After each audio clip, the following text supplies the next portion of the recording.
Cari, meskipun harus menjelajahi setiap jengkal tanah dinasti Xia, aku harus menemukan putra mahkota. Jika 300 orang tidak bisa menemukannya, kirim 3.000 orang, 30.000, 300.000. Hamba Menerima perintah. Jika putra mahkota mengalami masalah sekecil apapun, Kalian semua, bawa kepala kalian ke hadapanku. Yang Mulia. Tahun ke-13 Yong'an. Kaisar sakit parah. Putra mahkota Xiao Jingyan yang seharusnya mewarisi tahta, demi bersama tabib wanita dari Kingzhou, melepaskan tahta dan diam-diam meninggalkan ibu kota. temukan dia untukku. Kaisar murka, mengutus komandan pengawal kerajaan untuk mencari putra mahkota. Suamiku, kali ini kita pergi ke ibu kota. Apakah orang tuamu akan menerimaku? King Han, jangan khawatir. Orang tuaku pasti akan menerimamu. Demi bersama King Han, aku sudah meninggalkan ibu kota selama setahun. Aku yakin ayahanda dan ibunda sudah tidak marah lagi. Sekembalinya ke ibu kota ini, bagaimanapun caranya, aku harus menikahi King Han, memberinya kemewahan seumur hidup. Xiao Jingyan, ajalmu sudah tiba. Kalian siapa? Bunuh dia. Baik,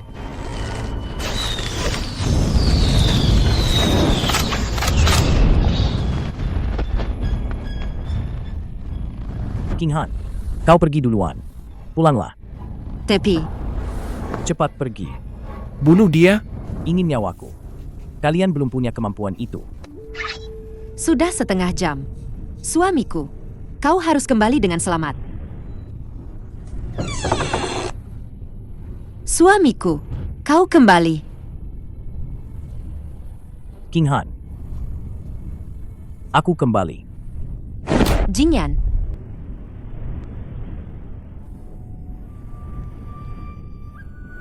nyawanya akhirnya terselamatkan. Tapi meridian suamiku rusak parah. Entah kapan dia akan sadar. Kau gadis ini, apa kau sudah gila? Lihatlah luka-luka di tubuhnya itu. Jelas sekali dia adalah penjahat nekat yang hidupnya di ujung pedang. Kau bersikeras berurusan dengan orang seperti ini. Apa kau ingin seluruh keluarga kita? Apa kita semua harus ikut mati bersamamu? Ayah, Jingyan bukan orang jahat. Bukan orang jahat? Kalau bukan orang jahat, mana mungkin dia membawa masalah sebesar ini? Cepat usir dia. Ayah, ibu, putri sudah berjanji sehidup semati dengannya. Tidak peduli siapa dia sekarang, putri sudah memilihnya. Kau. Bagus. Bagus sekali kau sudah memilihnya.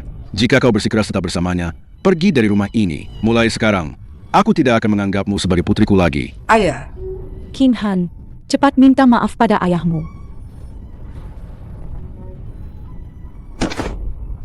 Ayah, ibu, putri tidak berbakti.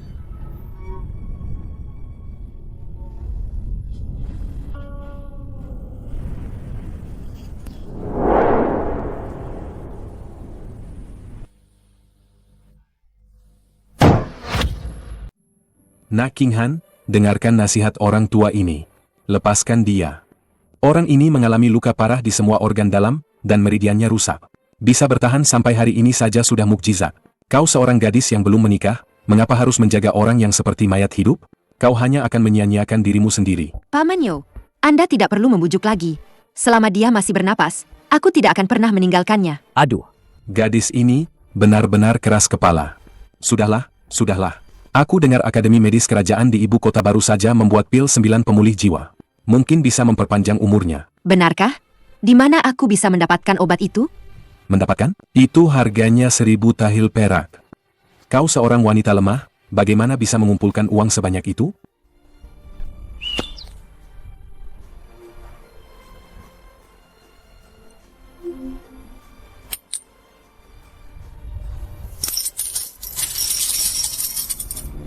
Sudah 900 tahil. Jingyan, kau dengar? Tinggal 100 tahil lagi. Aku bisa membelikanmu obat penyelamat nyawa itu. Bagaimana bisa? Mengapa denyut nadinya tiba-tiba begitu lemah? Seolah-olah bisa berhenti kapan saja. Jingyan, kau sudah berjanji padaku. Akan menikahiku dengan 8 tandu. Kau tidak boleh mengingkari janji. Aku tidak mengizinkanmu mati. Ini satu-satunya kenangan yang kau tinggalkan untukku. Jingyan, untuk menyelamatkanmu, aku harus menggadaikannya dulu.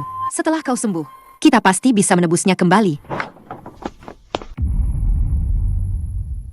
Yang Mulia Permaisuri, Kaisar sedang tidak sehat. Beliau sudah setengah bulan tidak menghadiri rapat pagi. Menurut aturan leluhur, jika Kaisar sakit, putra mahkota harus mengurus negara. Namun, putra mahkota telah hilang selama 4 tahun. Kami khawatir sesuatu yang buruk telah terjadi padanya. Demi kelangsungan dinasti Xia, hamba memohon kepada Yang Mulia untuk mengangkat anggota keluarga kerajaan lain sebagai pewaris tahta demi menenangkan hati rakyat. Kurang ajar. Nasib putraku belum diputuskan. Kalian sudah tidak sabar ingin mengangkat penguasa baru, pejabat Li. Apa kau pikir aku mudah ditipu? Hamba gemetar ketakutan. Atau kau pikir kekuasaan dinasti Xia ini bisa kalian para pejabat atur sesuka hati? Setiap kata yang hamba ucapkan adalah demi dinasti Xia. Diam! Kalian semua punya motif tersembunyi. Apa kalian pikir aku tidak tahu? Buka mata kalian lebar-lebar dan lihat ini. Laporan mendesak dari mata-mata King's Ho. Di pegadaian setempat, ditemukan liontin giok naga milik putra mahkota. Hari ini aku akan memberitahu kalian. Kursi Istana Timur kosong selama 4 tahun, hanya untuk menunggunya kembali. Di mana Lu Yunting? Hamba di sini. Sampaikan titahku. Semua pengawal pribadi Istana Timur dan Jin Yiwei segera kumpulkan pasukan dan ikut denganku. Dan aku. Ibu Suri juga akan ikut. Pemilik pegadaian itu melihatku sangat membutuhkan uang. Dia hanya mau membayar 80 tahil. Ditambah tabungan selama ini, masih kurang 20 tahil penuh. 20 tahil. Dengan penghasilanku sehari-hari dari memetik obat dan menyulam, setidaknya butuh 1 bulan lagi. Tapi kau, mana mungkin bisa bertahan 3 hari lagi? Sudah selarut ini, siapa di luar? Kak, Meskipun kau menangis sampai buta. dia tidak akan bangun. King Lan? Kenapa kau datang? Lihat dirimu. Baru 20-an. Sudah jadi seperti apa ini? Masa mudamu yang indah. Habis untuk orang. Yang hidup tapi seperti mati ini. Kumohon padamu, jangan pedulikan dia lagi. Pulanglah. Aku tidak akan kembali. King Lan, aku sudah bersumpah dengannya. Selama masih ada harapan, aku tidak akan menyerah. Harapan? Dia sudah terbaring 3 tahun. Bahkan obat pun sulit ditelan. Dengan apa kau akan menyelamatkannya? Jika Tuhan benar-benar ingin mengakhiri hidupnya. Tidak masalah. Aku akan mengenakan gaun merah dan pergi bersamanya. Kau benar-benar gila. Ambil ini. Pergi beli obat penyelamat nyawa sialanmu itu. Ini. Begitu banyak tahil? King Lan, dari mana kau dapat uang ini? Ini 120 tahil. Ini tabunganku selama setahun mencuci pakaian orang. Sisanya adalah ayah menjual satu-satunya. 10 MU sawah yang tersisa di rumah. Ayah? Bukankah dia bilang dia menganggap tidak pernah melahirkan putri sepertiku? Kau pikir selama 3 tahun di luar? Kau tidak mati kelaparan atau kedinginan karena berkah Tuhan? Ayah itu hanya keras di mulut. Setiap kali kau hampir tidak kuat bertahan. Dialah yang memaksaku. Diam-diam menyelundupkan beras dan tepung. Ke halamanmu. Dia lebih rela makan dedak dan sayur sendiri. Dan tak pernah sekalipun benar-benar meninggalkanmu. Ayah, ibu, anakmu yang tidak berbakti. Anakmu yang menyusahkan kalian. Kak, jangan menangis lagi. Besok adalah ulang tahun ayah yang ke-50. Meski kau benar-benar ingin ikut mati bersama orang ini, besok tetap harus pulang menjenguknya. Dan bersujud menghormatinya. Baik. Aku akan pulang besok. Ayah, aku sudah bertanya-tanya. Di rumah Tuan Li desa sebelah sedang memungut hasil panen musim gugur. Kalau bantu angkut beras sehari, bisa dapat 50 keping uang. Kau gila? Di usiamu sekarang, masih mau memikul karung seberat ratusan jin? Apa kau tidak takut mati? Mau mati pun kenapa? Sifat King Han itu keras kepala. Dia mati-matian tak mau meninggalkan orang itu. Meski 50 keping ini sedikit, jika aku menabung sedikit, aku pasti bisa membelikannya beberapa obat dan makanan yang lebih baik. Ayah, ibu, putri kalian ini tidak berbakti. Putriku, akhirnya kau kembali. Cepat bangun, cepat bangun. Dasar gadis ini masih tahu jalan pulang. Sudahlah, jangan banyak bicara. Apa keluarga ini harus jadi seperti ini? Lihatlah dirimu, kau kurus sekali. Sendirian di luar sana. Berapa banyak penderitaan yang kau alami? Apakah pria itu benar-benar sebaik itu? Ibu, maafkan aku. Aku telah menyusahkan kalian.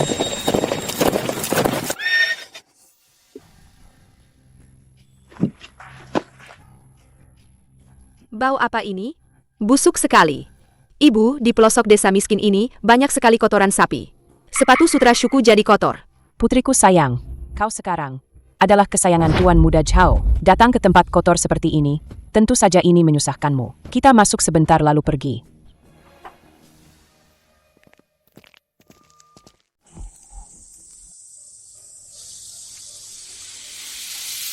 Paman kedua, bagaimanapun juga ini ulang tahunmu yang ke-50.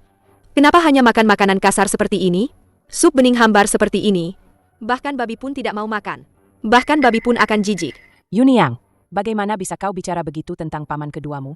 Keluarga mereka, demi orang asing tak jelas asal-usulnya.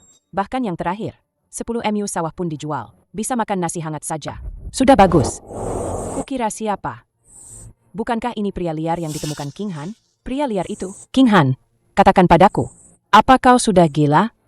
Demi sampah yang setengah mati ini, kau menjeret seluruh keluarga untuk makan dedak dan sayuran bersamamu. Sungguh bodoh tak tertandingi. Kakak ipar, King Han hanya ingin menyelamatkan orang.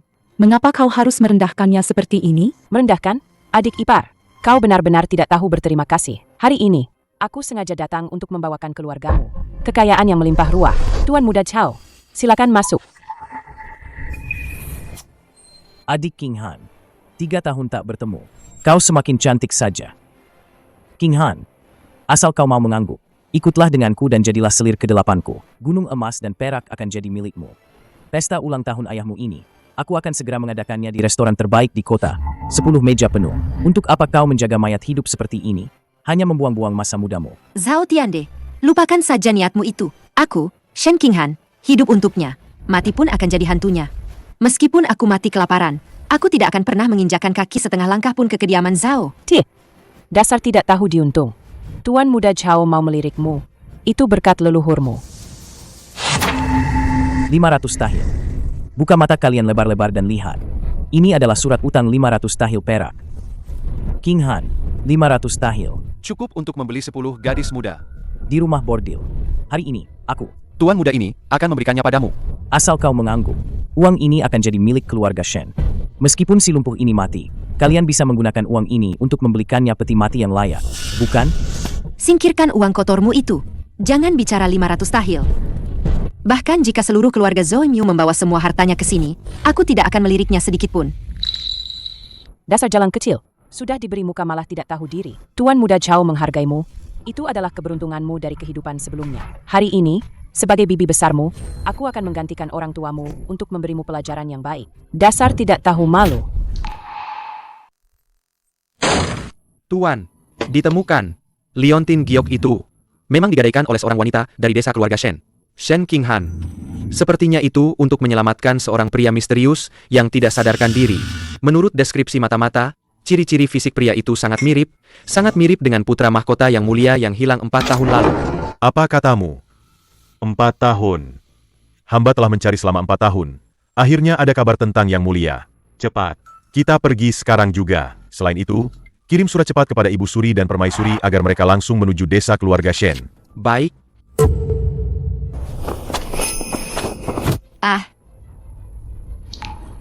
Anak kedua. Kau gila? Berani menghalangiku? Berani menyentuh putriku seujung jari pun. Orang tua ini akan melawannya sampai mati hari ini. Nyawa tua ini, putri keluarga Shen kami, meskipun mati kelaparan, tidak akan pernah menjadi selir orang lain. Dasar kau tidak tahu diri. Orang tua. Kakak ipar, King Han adalah darah dagingku sendiri, yang keluar dari tubuhku. Aku tidak akan membiarkan kalian menghancurkannya seperti ini. Kak, kau tidak salah. Meskipun kita mati miskin, kita tidak akan menerima penghinaan seperti ini dari mereka. Siapapun yang berani maju selangkah, akan kupotong tangannya. Sungguh ayah yang penyayang dan anak yang berbakti. Ya. Sertifikat rumah 3 lantai terbaik di timur kota King's Hall. Ditambah 1000 tahil perak. Asal kau mau mengangguk dan ikut denganku. Semua ini akan jadi milikmu. Zhao Tiande, jangan bermimpi. Bawa uang kotormu dan pergi dari sini. Jangan gunakan uang kotormu itu untuk menghina orang. Menghina? HMPH.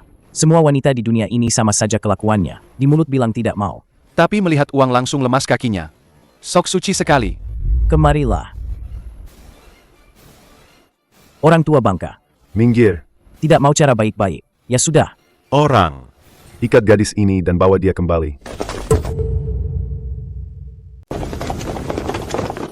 Akhirnya kutemukan. Putra mahkotaku ada di desa keluarga Shen. Putar balik. Segera putar balik. Tidak jadi ke kantor daerah. Langsung menuju desa keluarga Shen. Cepat. Baik.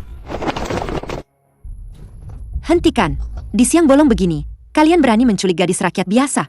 Di mata kalian, apa masih ada hukum kerajaan? Hahaha. Hukum kerajaan? Di wilayah Kingzhou ini, Ayahku adalah gubernur. Pamanku adalah jenderal besar. apa yang kukatakan adalah hukum. Tangkap dia. Aku akan melawan kalian sampai mati.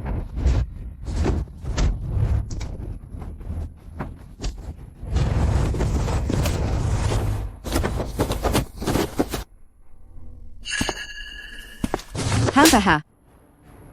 Dasar orang tua bangka. Memaksa tuan muda ini untuk bertindak kasar. Adik King Han, lihatlah ayah dan ibumu yang menyedihkan ini. Asal kau mengangguk sekarang dan setuju menjadi istri ke-8ku, selirku, aku akan segera memanggilkan tabib terbaik untuk mereka. Jika kau berani mengatakan tidak, hari ini aku akan di depan matamu. Patahkan tulang mereka inci demi inci. King Han, jangan pedulikan kami. Meskipun kami dipukuli sampai mati, kami tidak akan pernah menjual putri kami. King Han, jangan setuju dengan bajingan ini. Kak, kalau kau berani setuju dengannya, aku akan langsung menggigit lidahku sampai mati. Dasar jalang tidak tahu diri.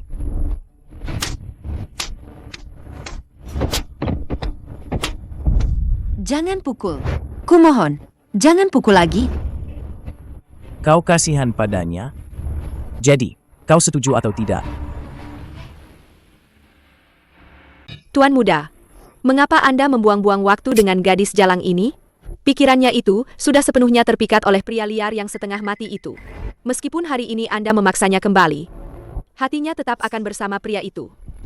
Lalu, menurutmu apa yang harus kulakukan? Itu mudah saja. Semua ini pada akhirnya adalah karena pria yang seperti mayat hidup di lantai ini. Selama Anda berbelas kasih dan membunuhnya, maka gadis jalang ini akan kehilangan harapannya. Dia tidak punya siapa-siapa dan hanya bisa dengan sepenuh hati melayani Anda. Yuni yang benar sekali. Seorang pengemis yang tidak berguna. Mati saja. Seperti menginjak kecoa busuk.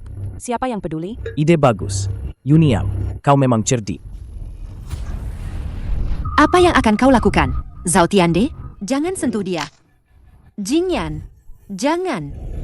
Pergi ke alam baka. Mimpilah di sana. Mati kau. Kalian cari mati.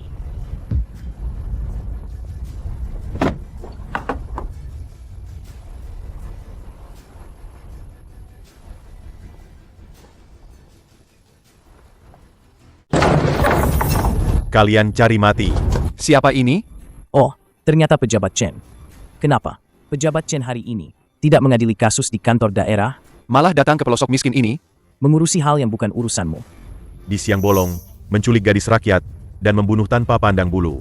Zhao Tiande, apakah kau masih menghormati hukum dinasti Xia? Hahaha. Hukum. Di wilayah Kingzhou ini, Ayahku, Gubernur Kingzhou, adalah hukum. Chen Muzi, aku sarankan kau jangan ikut campur. Cepat bawa anjing-anjingmu ini pergi. Jangan mengganggu kesenanganku. Ini, wajah ini, benar-benar putra mahkota yang mulia. Langit punya mata. Hamba telah mencari selama 4 tahun. Akhirnya menemukan Anda. Yang mulia, Hamba datang terlambat. Beraninya kalian. Berani melukai rakyat tak bersalah. tangkap mereka. Zhao Tiande, bersama dengan para pelayan jahat ini, tangkap mereka semua. Kau berani? Hamba menerima gaji dari kaisar, dan memikul kekhawatiran kaisar. Hamba hanya mengakui hukum dinasti Xia. Pangeran yang melanggar hukum sama dengan rakyat biasa. Tangkap mereka. Siapapun yang berani melawan, bunuh di tempat. Chen Muzi, Kau pejabat rendahan, apa kau sudah gila? Kau berani menangkapku. Ayahku pasti akan membalasmu. Lu Yunting, hamba siap. aku dan Permaisuri sama-sama gelisah. Pasti ada sesuatu yang terjadi pada putra mahkota. Kau pimpin Jin Yiwei pergi duluan. Apapun yang terjadi, pastikan keselamatan putra mahkota. Hamba akan patuh. Chen Muzi, apa kau buta? Demi beberapa, Orang miskin rendahan ini, kau berani menangkapku. berapa banyak yang mereka berikan padamu? Kau harus memihak orang luar hari ini? Omong kosong. Sebagai pejabat yang bertanggung jawab, aku harus menegakkan hukum dengan adil. Kau di siang bolong, menculik gadis rakyat, dan berniat membunuh di depan umum. Aku melihatnya sendiri. Bukti sudah jelas. Omong kosong. Hukum macam apa itu? Di kota Kingzhou ini, keluarga Zhaoku adalah hukumnya. Ayahku, Adalah Gubernur Qingzhou, Zhao Ying. Pejabat tingkat 4. pamanku adalah jenderal besar. Kau hanya pejabat kecil tingkat 7. Siapa kau sebenarnya? Berani menyentuhku? Chen Muzi. Karena kau, pejabat anjing, tidak mau menghormati. Jangan salahkan aku jika aku tidak sopan. Aku akan menghitung sampai 3. Sebaiknya kau segera suruh para anjing pelayan ini melepaskanku. Lalu dengan patuh berikan pada tuan muda ini 3 sujud keras dan akui kesalahanmu. Jika tidak, Aku akan menyuruh ayahku. mencopot jabatanmu dan kepalamu akan melayang. Pejabat Chen, Zhao Tiande menindas rakyat, dan bahkan ingin membunuh tunanganku. Mohon yang mulia pejabat yang adil, tegakkan keadilan untuk rakyat jelata ini. Nona Shen, jangan khawatir. Selama ada saya di sini, tidak ada yang boleh menyentuh sehelai rambut pun dari kalian. Ini adalah putra mahkota dinasti saat ini. Siapa yang berani menyentuhnya? Begitu pasukan kekaisaran tiba, Hukuman 9 klan pun tidak akan cukup. Jika seorang pangeran melanggar hukum, Ia sama dengan rakyat biasa. Jangan bilang ayahmu adalah gubernur. Bahkan jika Kaisar Langit sendiri datang, hari ini saya akan tetap membawa penjahat sepertimu ke pengadilan. Kemari, bawa rantai, kunci dia rapat-rapat. Tangkap semua pelayan jahat itu. kau berani. Kepung mereka. Jangan biarkan seekor lalat pun lolos. Hahaha. Chen Muzi, kau tamat. Ayahku datang. Hari ini kalian semua, tidak ada satu pun yang akan Keluar hidup-hidup dari halaman ini. Aku ingin lihat. siapa yang berani menyentuh anakku. Ayah, Akhirnya ayah datang. si Chen ini sudah gila. Dia malah membantu para rakyat jelata ini. Menindas anak ayah. Dia bahkan mau memborgolku ke penjara daerah. Ayah harus membantuku. Pejabat Chen, kau benar-benar punya wibawa yang besar. Ya, bagaimana bisa sekarang kau bahkan tidak menghormati atasanku? Berani-beraninya kau membuat onar di wilayah Kingzhou-ku. hamba tidak berani.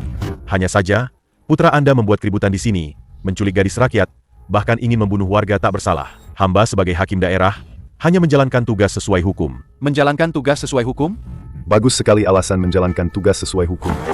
Aku dengar, desa keluarga Shen ini menyembunyikan bandit besar. Dan kau, Chen Muzi, bukan hanya tidak menangkap pencuri, malah bersekongkol dengan para bandit ini, dan berniat memberontak. Pejabat Zhao, Anda memfitnah. Orang di ranjang itu jelas-jelas. Jelas-jelas apa? Hahaha, kenapa tidak dilanjutkan? Tidak bisa berkata-kata lagi, kan? Kemari. Bupati Kingzhou, Chen Muzi, bersekongkol dengan bandit, berniat memberontak. Dosanya tak termaafkan. Copot topi kebesarannya. Dan juga gerombolan rakyat jelata pemberontak ini. Tangkap mereka semua. Jika berani melawan, bunuh di tempat. Hidup atau mati, tidak peduli. Siap. Aku ingin lihat siapa yang berani. Jangan. Jangan. Jin Yiwei sedang bertugas. Siapapun yang menghalanginya akan dibunuh tanpa ampun.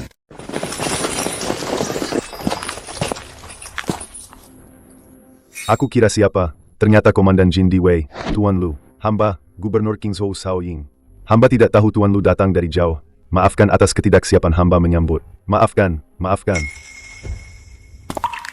Hamba tidak tahu mengapa Tuan mengerahkan pasukan besar-besaran datang ke daerah terpencil ini. Apakah Tuan ingin menangkap penjahat penting negara?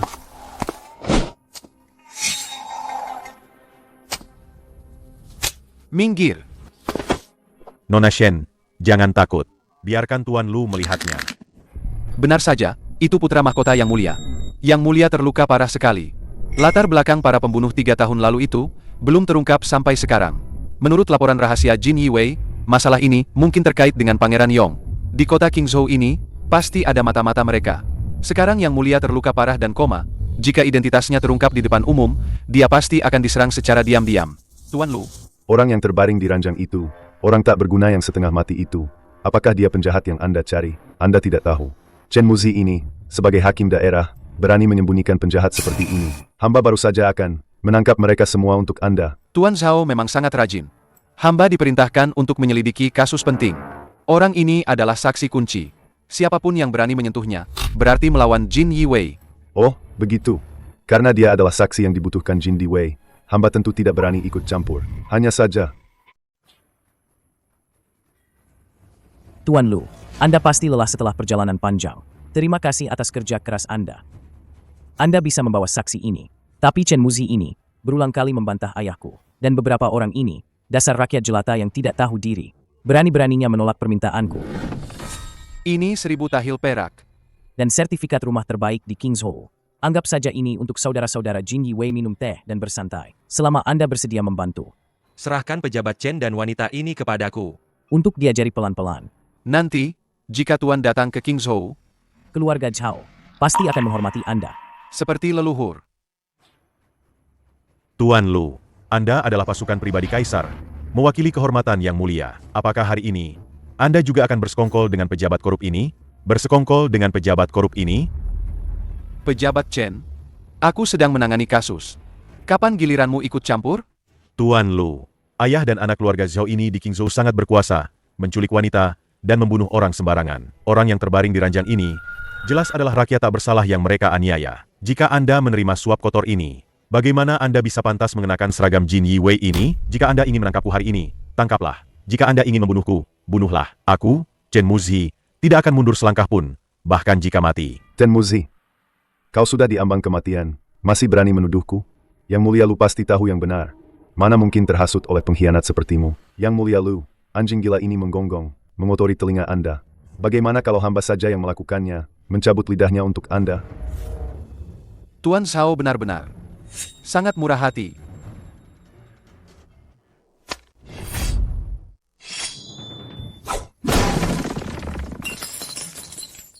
Lu Yunting, apa maksudmu?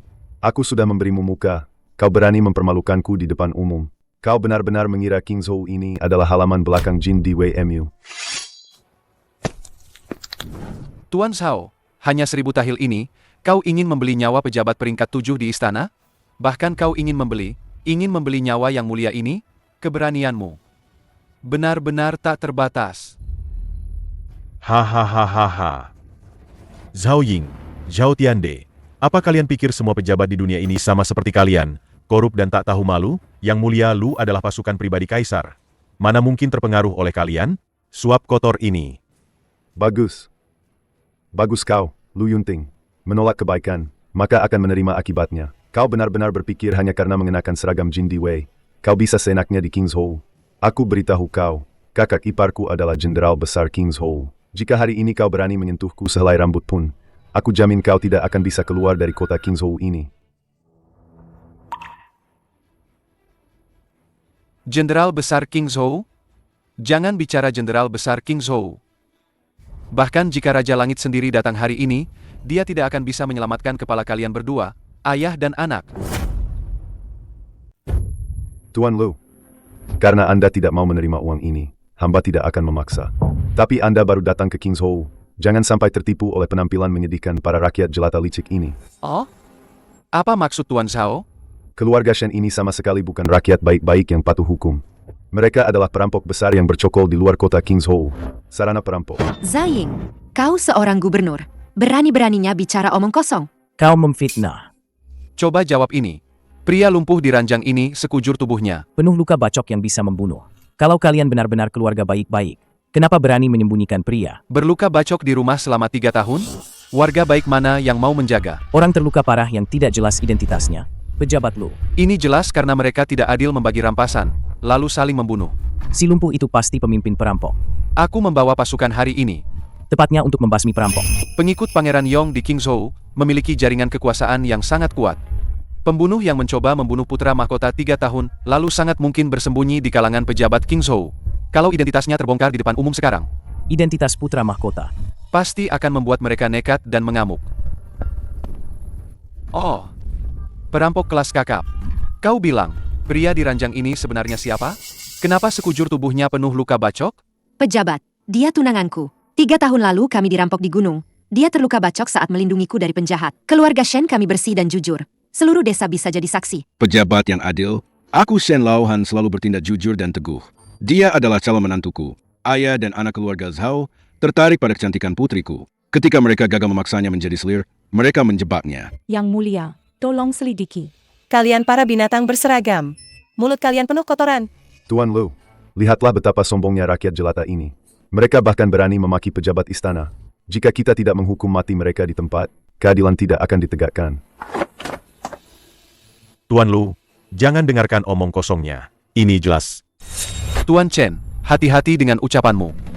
Identitas orang di ranjang ini, kurasa kita berdua sudah tahu.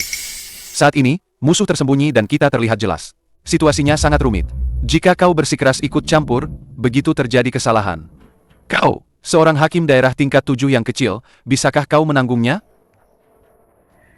Hamba tidak berani. Hahaha. Bahkan anjing gila Chen Muzi ini tidak berani menggigit lagi. Tuan Lu. Karena orang tak berguna ini adalah penjahat yang dicari istana.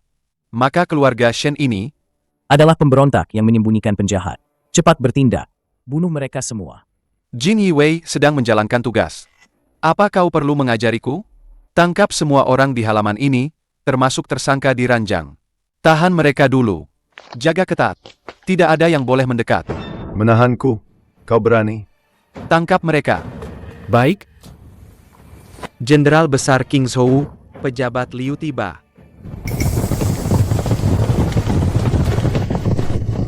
Paman datang. Paman datang membawa pasukan besar. Kau, Lu. Sekarang kau tidak bisa pergi lagi.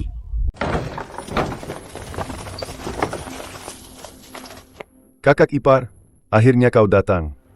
Jika kau terlambat sedikit saja, Komandan Jin Diwei ini akan menelan kami berdua, ayah dan anak, hidup-hidup. Si Lu ini tidak tahu diri. Dia malah membantu beberapa penjahat dari desa terpencil untuk menindasku. Pejabat Lu, lama tidak bertemu. Aku dengar permaisuri di ibu kota, bersama Jin Yiwei, mengirimkan seluruh pasukannya. Aku kira ada masalah besar yang membuat langit runtuh. Ternyata kalian sengaja datang ke wilayah King Zhouku untuk menindas adik ipar dan keponakanku. Pejabat Liu, informasimu cepat sekali. Aku menjalankan perintah untuk menangkap penjahat. Semua orang yang tidak berkepentingan, mundur. Penjahat? Penjahat apa? Sampai pejabat Lu harus bertindak sejauh ini, karena orangnya ada di wilayah King Zhouku, dan melibatkan bandit. Sebagai Jenderal Besar King Zhou, aku harus mengambil alih kasus ini. Pejabat Lu, beberapa ratus orang yang kau bawa ini, di kota King Zhou ini, sepertinya tidak bisa melindungi penjahat ini, kan? Lebih baik serahkan pada markas besar King Zhouku. Aku jamin akan menyelidiki mereka sampai tuntas. Pejabat Liu datang begitu cepat. Pasti Zhao Ying sudah memberitahu. Orang ini mungkin ada hubungannya dengan Pangeran Yong. Tidak bisa melawan secara langsung. Keselamatan yang mulia lebih penting dari segalanya. Hanya bisa berpura-pura setuju untuk sementara. Mengulur waktu menunggu permaisuri.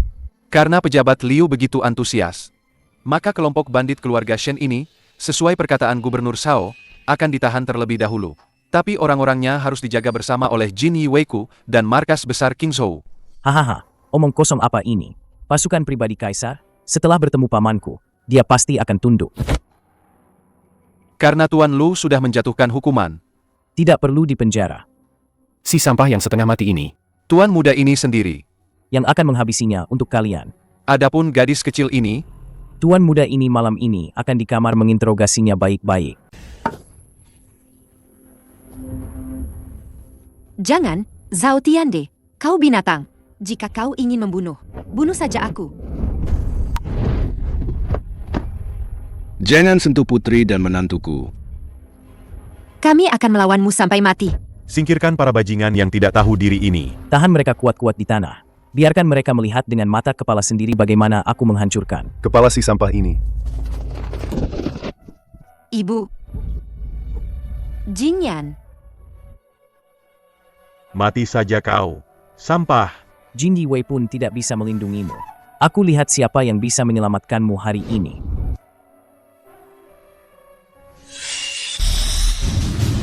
Hentikan.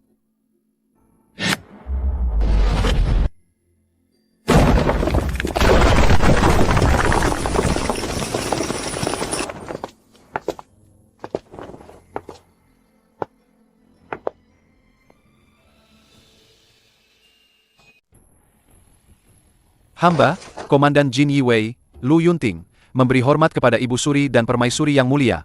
Panjang umur, panjang umur, panjang umur. Hamba, Hakim King Zhou Chen Muzi, memberi hormat kepada Ibu Suri dan Permaisuri yang mulia. Memberi hormat kepada Ibu Suri dan Permaisuri yang mulia. Jingyan, kenapa kau jadi sekurus ini? Bagaimana bisa kau terluka separah ini? Jingyan, selama 4 tahun penuh. Penderitaan macam apa yang kau alami, katakan. Siapa yang melakukannya? Siapa sebenarnya yang melukainya separah ini? Yang Mulia Ibu Suri, mereka. Gerombolan rakyat jelata licik inilah yang melakukannya. Betul, Yang Mulia, mohon pertimbangkan. Desa keluarga Shen ini sarang bandit. Gerombolan rakyat jelata rendahan yang tidak tahu diri ini, yang melukai bangsawan ini sampai seperti ini. Hamba dan Jenderal Besar Liu sedang bersiap untuk mengeksekusi para pemberontak ini di tempat. Tidak adil. Yang Mulia Ibu Suri, Yang Mulia Permaisuri, hamba tidak bersalah. Tidak adil. Bangsawan ini penuh luka sayatan pedang. Dan bersembunyi di halaman bobrok kalian. Jika bukan gerombolan bandit kalian yang melakukannya, lalu siapa lagi? Yang Mulia, cepat keluarkan titah. Penggal saja jalan kecil ini. Yang Mulia, luka-luka di tubuhnya sama sekali. Bukan kami yang membuat. 3 tahun lalu, dia terluka parah dan pingsan di gunung. Akulah yang menyelamatkannya. Merawatnya siang malam tanpa henti. Benar, Yang Mulia. Kami sekeluarga telah merawatnya dengan sepenuh hati. Sama sekali tidak ada niat jahat. Apa katamu? 3 tahun? Dia terbaring di sini selama 3 tahun penuh. 3 tahun? Jingyan adalah keturunan bangsawan. Berani-beraninya di tempat kumuhmu ini, di tangan para petani rendahan ini, menderita selama 3 tahun penuh. Yang Mulia, mohon selidiki dengan seksama. Demi menyelamatkan pemuda ini, keluarga Shen kami menjual semua sawah, makan seadanya. King Han bahkan merebus obat untuknya siang malam tanpa henti. Kami benar-benar menyelamatkan nyawa. Benar, Tuan Hakim yang adil. Kami benar-benar orang baik. Diam! Tangkap semua rakyat jelata yang lancang ini. Bawa mereka semua ke hadapanku. Kenapa? Aku mengorbankan segalanya demi menyelamatkannya. Kalian tanpa pandang bulu ingin menangkap orang? Di mana keadilan? Keadilan? Aku bertanya padamu, apakah Liontin Giok ini yang kau gadaikan di pegadaian King's Hall? Ya, aku yang menggadaikannya. Yang Mulia, dengarkan. Dia sendiri sudah mengakuinya. Jelas sekali dia serakah. Mencuri harta berharga orang untuk ditukar uang. Masih berani berdalih menyelamatkan orang. Kau bicara omong kosong. Paman Yo bilang, organ dalam dan meridiannya hancur. Hanya pil 9 pemulih jiwa senilai 1000 tahil perak di ibu kota yang bisa menyelamatkan nyawanya. Aku menabung susah payah selama 3 tahun, menghabiskan seluruh harta keluarga, hanya terkumpul 900 lebih tahil. Untuk mengumpulkan 100 tahil terakhir demi menyelamatkan nyawanya, aku terpaksa menggadaikan cincin pertunangannya. Pil 9 pemulih jiwa. Cepat ambil air. Aku punya pil 9 pemulih jiwa dari istana. Cepat berikan pada cucuku.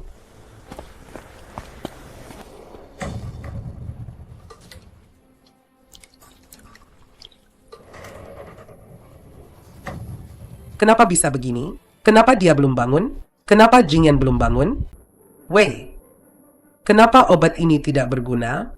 Apakah Jingyan akan mati? Dasar jalang. Kau wanita iblis penuh kebohongan. Apa itu pil 9 pemulih jiwa? Apa itu merawat selama 3 tahun? Jelas-jelas kau, wanita iblis ini, menggunakan racun terlarang, sengaja memperpanjang nyawa Jingyan demi mengincar kekayaan dan kedudukannya. Aku tidak. Aku, Shen King Han, selalu bertindak jujur dan bermartabat. Tidak pernah terlintas di pikiranku untuk menginginkan kekayaan maupun kedudukan. Dialah yang berjanji sendiri akan menikahiku. Yang Mulia, Wanita murahan ini memang tidak akan jera sampai melihat peti mati. Menurutku, seluruh keluarga mereka harus dihukum mati dengan cara yang paling kejam, sebagai tumbal untuk sang bangsawan. Benar sekali. Penjaga, bawa wanita iblis ini beserta seluruh orang di halaman ini, seluruh keluarga Shen. Hukum mati di tempat atas perintahku. Balaskan dendam Jingyan. Kalian semua, Binatang yang tidak tahu balas budi. Kakakku rela mengorbankan segalanya demi dia. Bahkan nyawanya sendiri pun dia pertaruhkan. Tapi kalian baru datang sudah ingin membunuh. Aku habiskan seluruh harta keluarga, menguras seluruh tenaga dan pikiranku. Bahkan nyawaku sendiri pun rela kuberikan padanya. Aku tidak menuntut kalian membalas budi. Tapi atas dasar apa kalian bisa seenaknya menghilangkan nyawa orang? Hanya karena kalian berkedudukan tinggi? Hanya karena kalian mengenakan pakaian mewah? Kalian bisa bertindak tidak adil begitu saja? Dengan hak apa kalian menindas orang seperti ini? Dengan hak apa? Dasar rakyat jelata buta. Pasang telinga kalian, dengarkan baik-baik. Yang terbaring di ranjang itu adalah pewaris tahta masa depan dinasti Xia kami, putra mahkota yang berkuasa, Xiao Jingyan. Putra? Putra mahkota? Jingyan dia adalah putra mahkota? Putra. Putra mahkota. Orang yang tadi ingin kubunuh. Ternyata adalah putra mahkota. Putra mahkota. Dia ternyata adalah putra mahkota. Ampun, Yang Mulia. Ampun, Yang Mulia.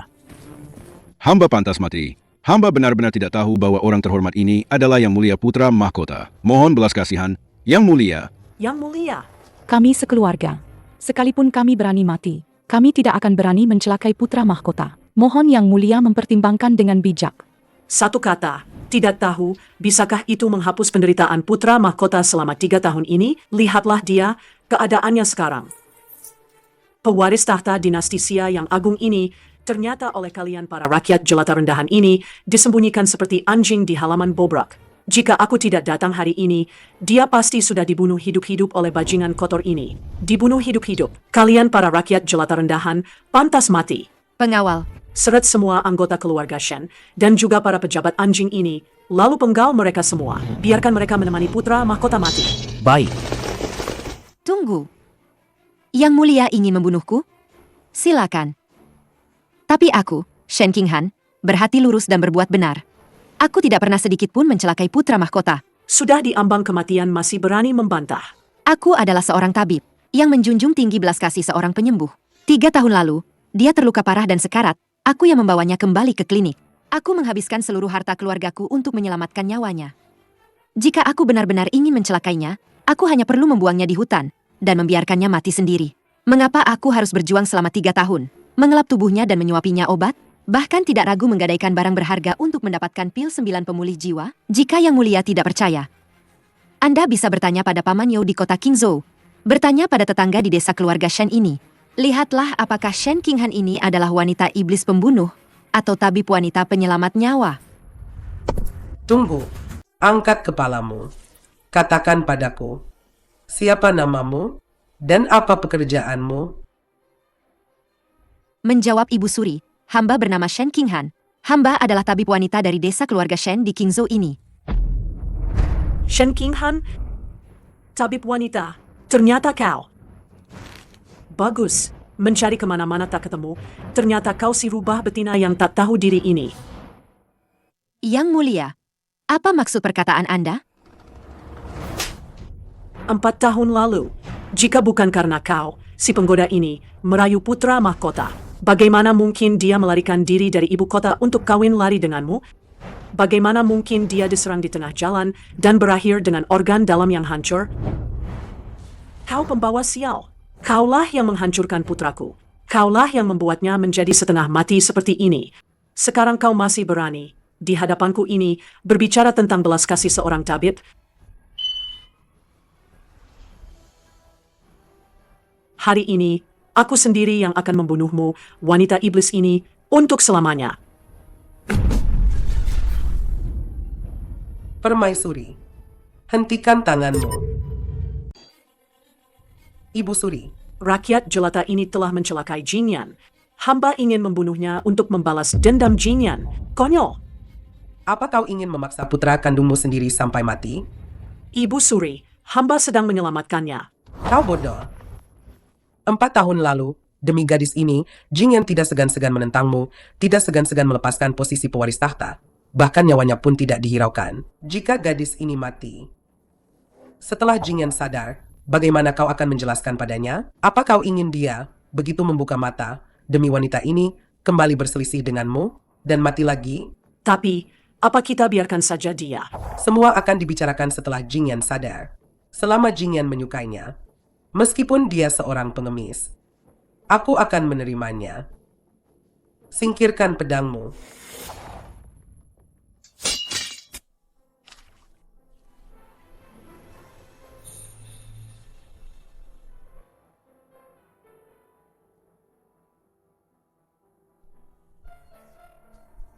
Ibu Suri, Permaisuri bergerak, tangan Yang Mulia bergerak.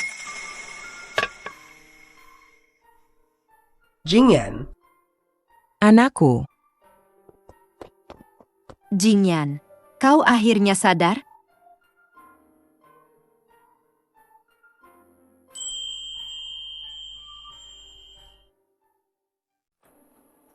Jingyan, cucuku yang baik.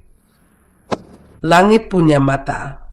Kau akhirnya sadar. Nenek Suri, cucumu ini ada di mana?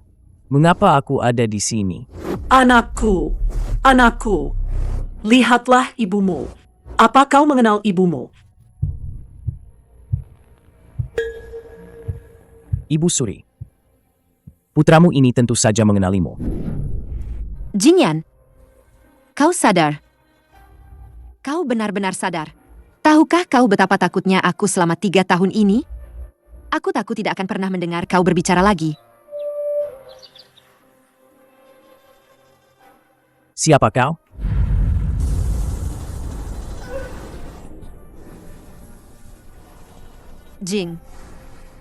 Jingyan, apa yang kau katakan?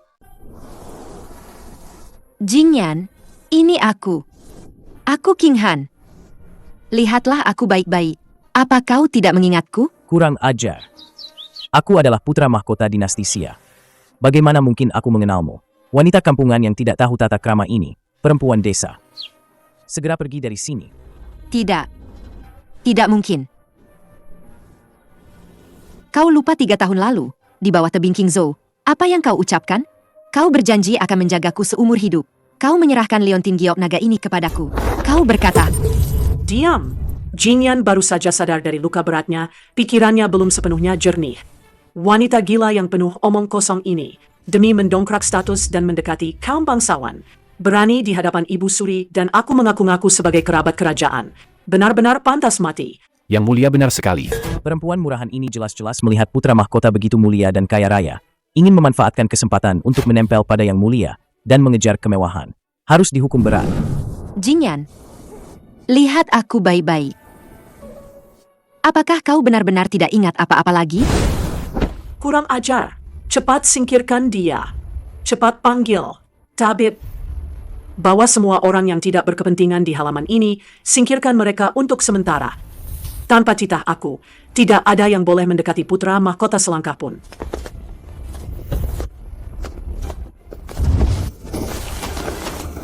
Lepaskan aku. Jingyan, lihatlah aku. Kau bilang akan menikahiku. Dengan tandu 8 orang. Dan 10 mil riasan merah. Xiao Jingyan, ternyata janjimu padaku hanyalah lelucon. Tabib Sang, bagaimana keadaan cucu aku?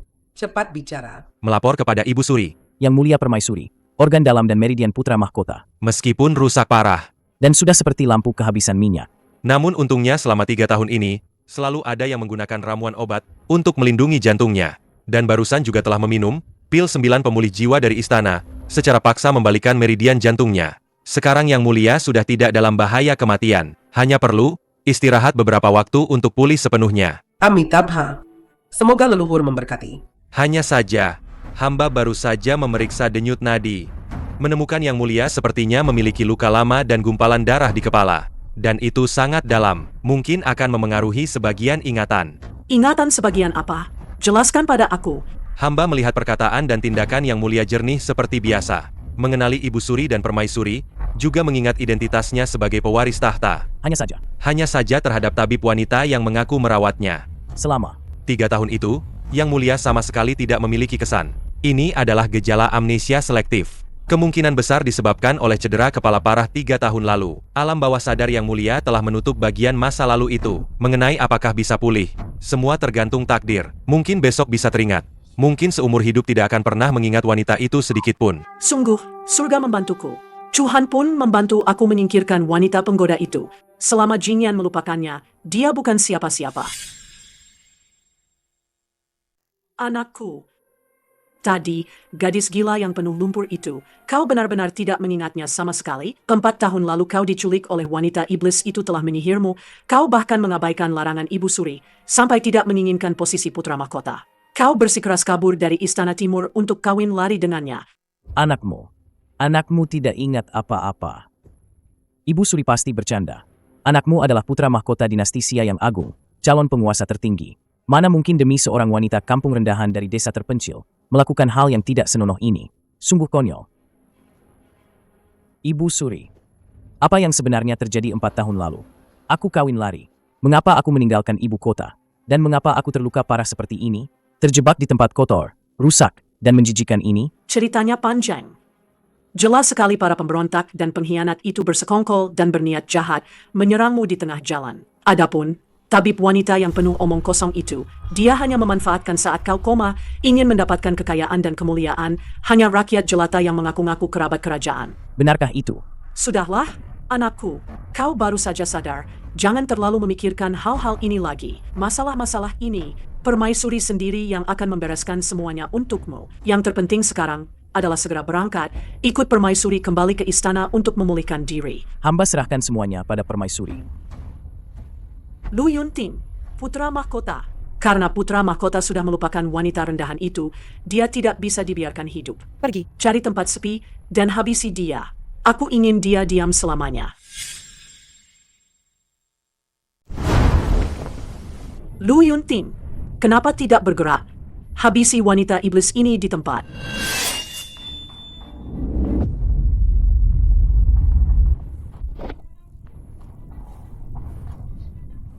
Atas dasar apa kalian membunuhnya? Kakakku hampir kehilangan nyawanya demi menyelamatkannya. Yang mulia, mohon berbelas kasih. Putri rakyat jelata ini tidak bersalah.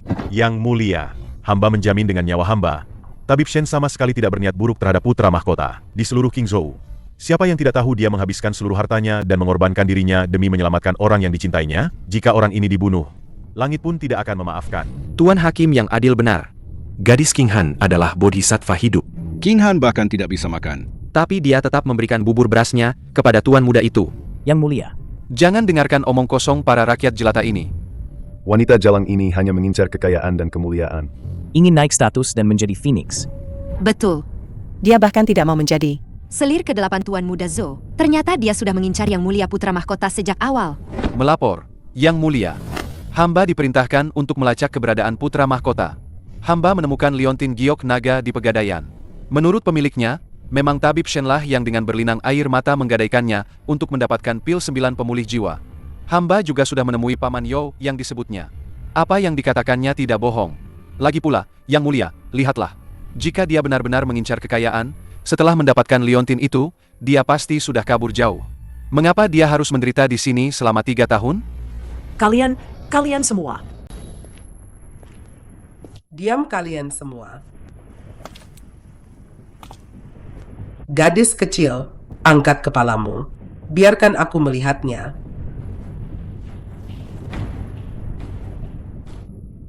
Matamu ini memang bersih. Permaisuri, sebagai ibu negara di tempat terpencil ini, terus-menerus terlibat dengan seorang gadis. Apa pantas begitu? Jin Yiwei, bupati dan rakyat semua menjaminnya. Kau masih ingin membunuhnya? Apa kau ingin seluruh dunia menertawakan keluarga kekaisaran kami? Ibu Suri, hamba hanya takut Jinyan tertipu lagi. Takut apa? Aku bertanya padamu, bagaimana kemampuan medis gadis ini? Hamba belajar kedokteran dari Paman You sejak kecil. Hamba ahli dalam luka luar, toksikologi, dan mengobati luka dalam. Organ dalam Putra Mahkota, hamba sendiri yang merawatnya selama 3 tahun. Setiap obat, setiap titik akupunktur, sudah hamba hafal di luar kepala. Oh, bagaimana dengan tabib dari Akademi Medis Kerajaan dibandingkan dengannya? Para tabib tentu saja ahli dalam pengobatan. Tapi mereka tidak tahu perubahan kondisi Yang Mulia selama 3 tahun ini. Kapan denyut nadinya melemah, kapan obatnya efektif, kapan perlu mengeluarkan darah untuk detoksifikasi. Jika salah menggunakan satu obat saja, paling ringan akan memperparah kondisinya. Bagus, gadis, aku akan memberimu satu kesempatan. Ikut ke ibu kota, terus merawat Putra Mahkota sampai dia sembuh. Apakah kau bersedia? Ini adalah anugerah dari Ibu Suri. Selama aku bisa berada di sisi Jinyan, aku punya kesempatan untuk membuatnya mengingatku kembali. 3 tahun penderitaan ini tidak akan sia-sia. Lagi pula, di antara barang-barang peninggalan pembunuh, yang menyerang Jinyan saat ada itu. sebuah lencana dengan lambang bangsawan ibu kota. Pergi ke ibu kota juga satu-satunya kesempatan untuk mengungkap kebenaran. Terima kasih atas kebaikan Yang Mulia Ibu Suri. Hamba bersedia. Cucumu tidak bersedia. Nenek Suri, cucumu adalah pewaris tahta dinasti Xia. Betapa mulianya statusku. Bagaimana mungkin aku membawa gadis desa yang kasar, bau lumpur ini di sisiku? Jika ini tersebar, bukankah seluruh dunia akan menertawakan keluarga kerajaan yang tidak punya aturan? Sembarang orang bisa masuk istana. Kau, apa katamu? Kenapa? Apa yang kukatakan belum cukup jelas? Jangan kira aku tidak tahu apa yang ada di benakmu. Kau hanya mengandalkan sedikit ilmu pengobatan murahan, memberiku beberapa ramuan biasa. Lalu kau ingin memanfaatkan kebaikan ini untuk meminta imbalan dan meraih posisi tinggi. Begitu? Tidak, hamba tidak pernah berniat seperti itu. Hamba hanya ingin menyembuhkanmu. Singkirkan wajahmu yang menjijikkan itu. Aku beritahu kau, sekalipun semua wanita di dunia ini mati semua, aku tidak akan pernah menyukaimu. Wanita desa rendahan sepertimu. Ibu Suri, putra mahkota lelah. Tempat busuk dan bau ini, putra mahkota tidak bisa tinggal sedetik pun lagi. Segera kembali ke ibu kota. Jingyan, kau tidak boleh pergi. Dengarkan penjelasanku. Saat kau memberiku liontin giok naga itu, kau jelas-jelas mengatakan, Cukup. Dasar wanita tak tahu malu. Apa telingamu tuli? Karena putra mahkota bilang dia tidak suka, berarti dia memang tidak suka. Kau ini siapa? Berani-beraninya kau di sini terus mengganggu. Jika kau berani mengganggu putra mahkota lagi, jangan salahkan aku jika aku kejam. Aku akan mencabik-cabikmu, wanita penggoda ini, dan memusnahkan 9 keturunanmu. King Han, jangan khawatir. Orang tuaku pasti akan menerimamu. King Han, aku kembali. Jingyan. Jingyan, meskipun harus menghabiskan seluruh hartaku, meskipun harus menukar nyawaku dengan nyawamu, aku pasti akan menyelamatkanmu. Aku telah membayangkan berkali-kali bagaimana akhirnya saat kau terbangun. Aku pikir kau akan memelukku dan menangis. Aku pikir kau akan membawaku pulang dengan bangga. Tapi aku tidak pernah menyangka. Kau akan menatapku seperti musuh. Bahkan, tidak ingat siapa aku. Tidak ingat siapa aku. Tidak, ini tidak nyata. Jingyanku, mengapa kau memperlakukanku seperti ini? Kak. Anakku sayang, kau membuat ibu ketakutan setengah mati. Ini 100 tahil. Uang untuk liontin giokmu, dan juga hadiah untukmu atas kerja kerasmu merawatnya selama 3 tahun ini. Ambil ini dan enyah dari hadapanku. Putri mahkota dinasti Sia kami bukanlah untuk katak jelek sepertimu. Kau tidak pantas. Jika kau berani mengganggu lagi, aku akan memusnahkan 9 keturunanmu. Hamba tidak menginginkan uang yang mulia. Hamba hanya ingin dia bertanggung jawab atas perbuatannya. Bertanggung jawab? Kau pikir kau pantas? Yang mulia permaisuri bijaksana. Wanita jalang ini memang tidak tahu diri. Tadi kalau bukan karena Chen Muzi menghalangi, hamba sudah lama memukul mati si sampah itu. Memukul mati para rakyat jelata itu, untuk melampiaskan amarah yang mulia. Apa katamu? Kau mau memukul mati siapa dengan tongkat? Hamba. Aku bertanya padamu. Tadi, kau ingin memukul mati putra mahkotaku dengan tongkat. Ampuni hamba, yang mulia. Hamba tidak tahu. Itu adalah putra mahkota yang mulia. Yang mulia, mohon berbelas kasih. Hamba hanya punya satu-satunya keturunan. Lu Yunting, Hamba mengerti. pejabat Sao. Aku menghargai jasamu dalam memerintah King's Hall. Aku hanya akan membunuh dia seorang dan menyelamatkan seluruh keluargamu. Kau seharusnya bersyukur. Hamba berterima kasih atas kemurahan hati yang mulia. Dengarkan aku baik-baik. Siapapun yang berani membocorkan sepatah kata pun tentang kejadian hari ini, mengatakan bahwa putra mahkota pernah dirawat di sini, atau menyebutkan tabib wanita yang menyelamatkan tuannya, mayat-mayat di tanah ini akan menjadi nasib kalian. Mengerti? Kami patuh.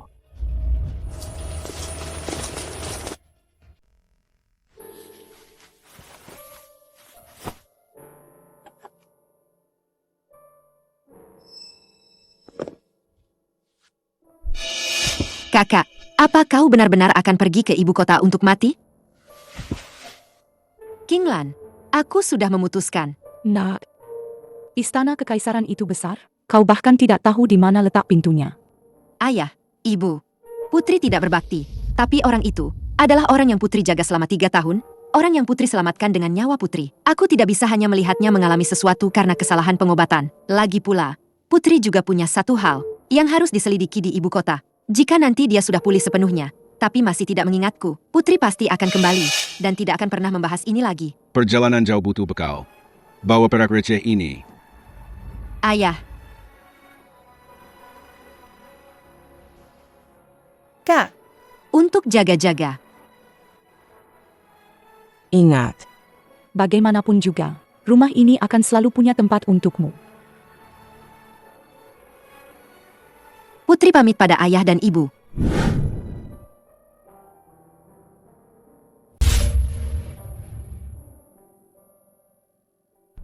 Nona, Nona, bangunlah. Bangunlah.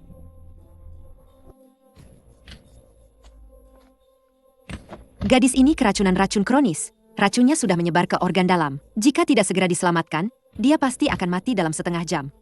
Mohon Nona selamatkan Nona kami. Tenang saja. Seorang tabib berhati mulia. Karena aku kebetulan bertemu dengannya, aku pasti akan berusaha menyelamatkannya.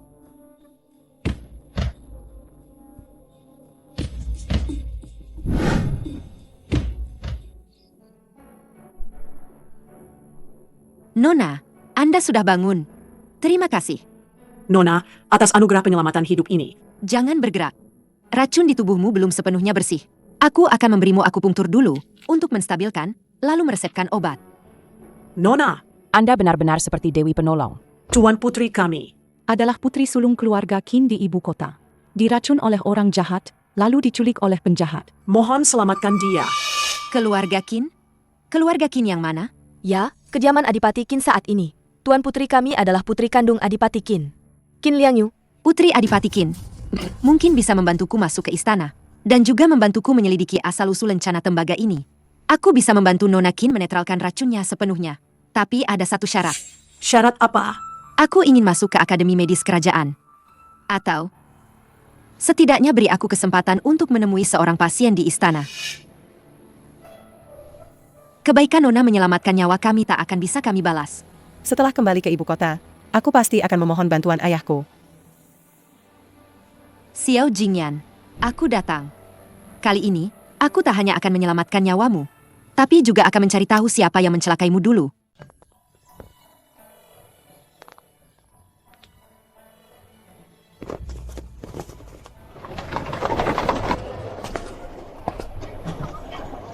Cepat, cepat, cepat. Kalau terlambat, nanti tidak kebagian tempat. Yang Mulia Putra Mahkota hari ini di panggung tinggi timur kota membagikan bubur dan beramal. Dengar-dengar, beliau juga akan mengumumkan Putri Mahkota di sana. Ayo. Pernikahan megah, seluruh negeri bersuka cita. Yang Mulia Putra Mahkota benar-benar setia dan berhati mulia. Begitu kembali ke ibu kota, beliau langsung ingin menepati janji yang dulu. Menjadikan negeri sebagai mahar, dengan tandu 8 pengusung, menikahi gadis yang menyelamatkannya itu. Negeri sebagai mahar. Tandu 8 pengusung. Dia sudah ingat. Jingyan tidak lupa.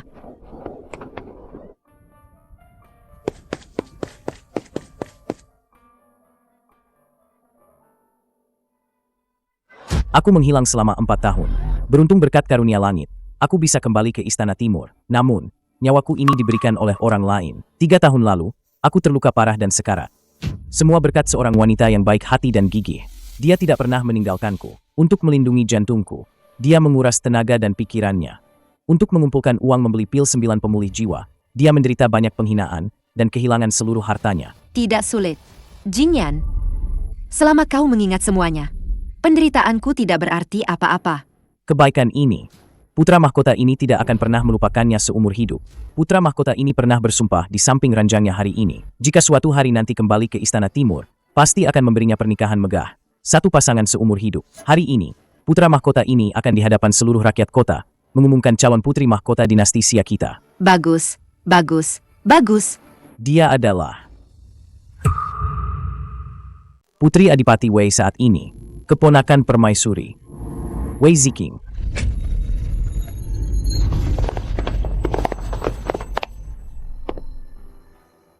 Yang Mulia terlalu berlebihan. Bisa melayani Yang Mulia selama 3 tahun, adalah berkah Ziqing dari 3 kehidupan. Jangan katakan menghabiskan seluruh harta. Bahkan jika nyawa Ziqing yang diminta, Ziqing pun rela. Ziqing, aku bertanya padamu, apakah kau ingin menjadi putri mahkota? Bibi juga ingin kau menjadi menantu Bibi. Tapi Jingyan sepertinya tidak mencintaimu. Bibi, Ziqing. Ziqing sejak kecil. Aku hanya menyukai kakak Jingyan. Meskipun dia tidak menyukai Ziqing, Ziqing tetap bersedia melayaninya seumur hidup. Baiklah, karena kau memiliki niat seperti itu, maka aku akan mengabulkannya. Ziqing berterima kasih atas restu Bibi. Ibu Suri, beberapa hari ini hamba sering bermimpi tentang sosok yang samar. Sepertinya dia sedang merebus obat dan membersihkan tubuh hamba, tapi hamba tidak bisa mengingat wajahnya. Putraku, itu adalah Ziqing. Setelah kau diserang, dialah yang mempertaruhkan nyawanya untuk melindungimu. Dan tanpa henti, dia merawatmu selama 3 tahun penuh. Tapi, apa Ibu Suri akan membohongimu? Setelah kau kembali ke ibu kota, bagaimana Ziqing memperlakukanmu? Apa kau tidak merasakannya? Wanita gila di desa keluarga Shen itu hanyalah seorang wanita desa yang gila. Dia hanya serakah akan kekayaan dan mengklaim jasa orang lain. Ziking, selama 3 tahun ini, kau pasti sangat menderita. Mulai sekarang, aku akan memberikan semua yang terbaik di dunia ini kepadamu. Aku akan meletakkannya di hadapanmu. Hidup putra mahkota. Hidup putri mahkota. Pasangan serasi. Wei Ziking, kenapa dia? Itu 3 tahun hidupku. Itu darahku. Itu nyawaku. Palsu. Semuanya palsu. Xiao Jingyan, lihat aku. Akulah wanita yang menyelamatkanmu. Wei Ziking itu penipu. Dia pembohong. Dasar wanita gila. Berani-beraninya kau datang ke ibu kota untuk membuat keributan. Aku rasa kau sudah bosan hidup. Kak Jingyan, siapa dia? Menakutkan sekali. Kenapa kau memfitnah Ziking di depan umum? Mungkinkah kau ingin merebut kasih sayang yang mulia? Ziking, jangan takut. Dia hanya rakyat jelata serakah yang ingin naik status. Dasar wanita beracun. Dulu di Kingzhou kau sudah punya niat jahat. Sekarang masih berani datang mengacau. Adik perempuan, aku tahu kau berasal dari keluarga miskin dan menginginkan kemewahan. Tapi kau juga tidak bisa mengarang cerita begitu saja. Selama 3 tahun ini, aku tidak pernah melepas pakaian di Istana Timur, menguras seluruh tenaga dan pikiranku. Hanya dengan satu kalimat darimu, kau ingin menghapus semua pengorbananku? Apa-apaan ini? Bahkan berani mengklaim telah menyelamatkan putra mahkota. Pukul sampai mati wanita desa tak tahu malu ini. Xiao Jingyan, lihat baik-baik. Ini adalah luka sayatan yang kudapatkan saat pembunuh datang membalas dendam di tahun pertama kau koma. Aku melindungimu.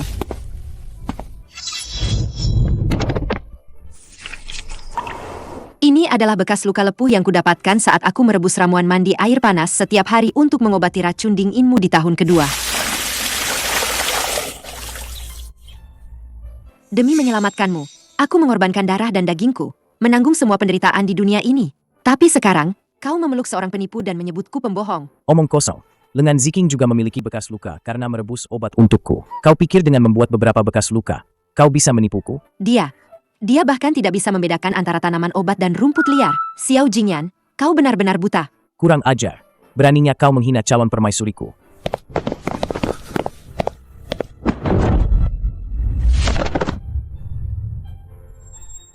King Han, jika ada yang berani menyentuh sehelai rambutmu, aku pasti akan membunuhnya.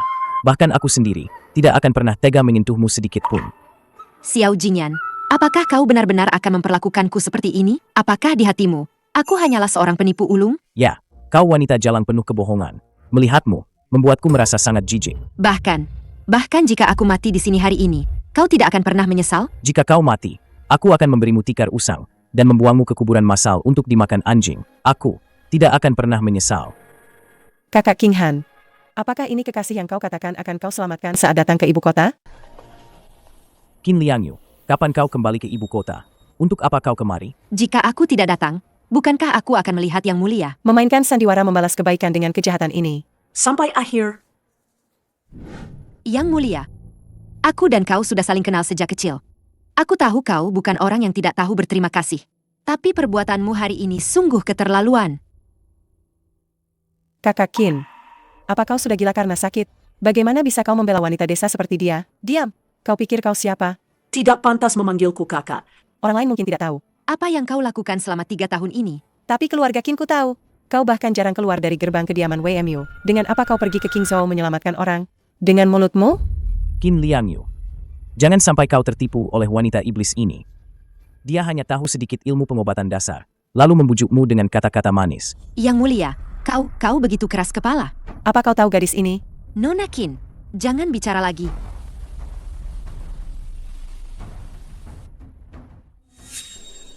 Xiao Jingyan, ini adalah catatan medisku selama 1095 hari dan malam tentang kondisimu. Setiap kali racun dinginmu kambuh, setiap penambahan atau pengurangan obat, setiap naik turunnya napasmu. Semuanya ada di sini. Karena kau tidak percaya, karena kau merasa jijik, maka aku, Shen Qinghan, menganggap 3 tahun ini sia-sia. Aku menganggapmu sudah mati di Kingzhou, di bawah tebing tak berdasar itu.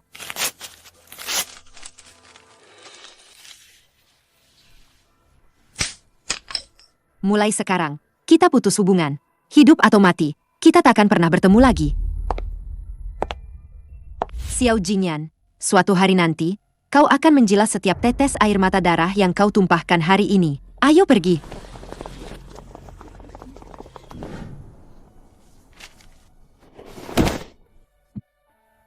Mengapa? Mengapa dadaku terasa begitu nyeri? Kakak Jingyan, kau pasti kesal. Karena wanita gila itu. Kemari. Cepat panggil tabib.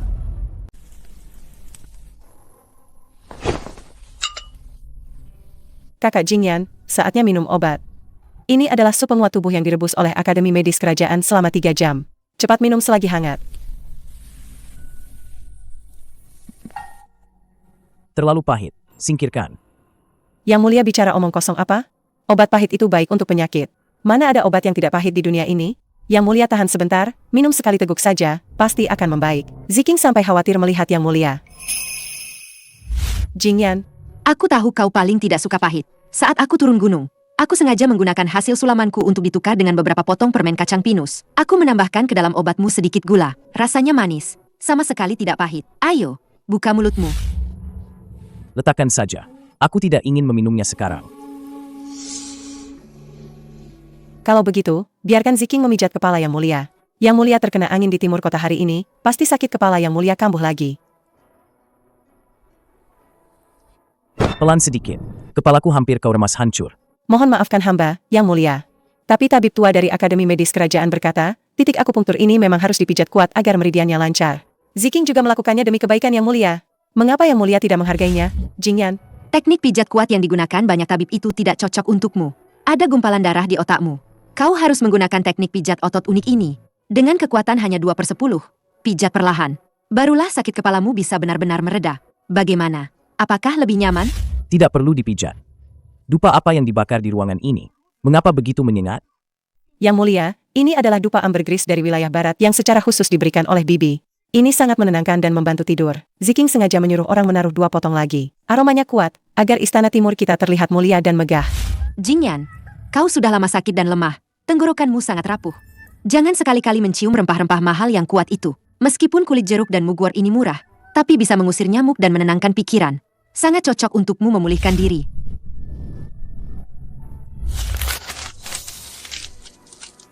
Mulai sekarang, hubungan kita berakhir. Kita tidak akan bertemu lagi seumur hidup ini. Pergi. Padamkan dupa busuk ini. Kakak Jingyan, kau memarahiku hanya karena masalah kecil ini? Aku ingin istirahat. Kau boleh pergi.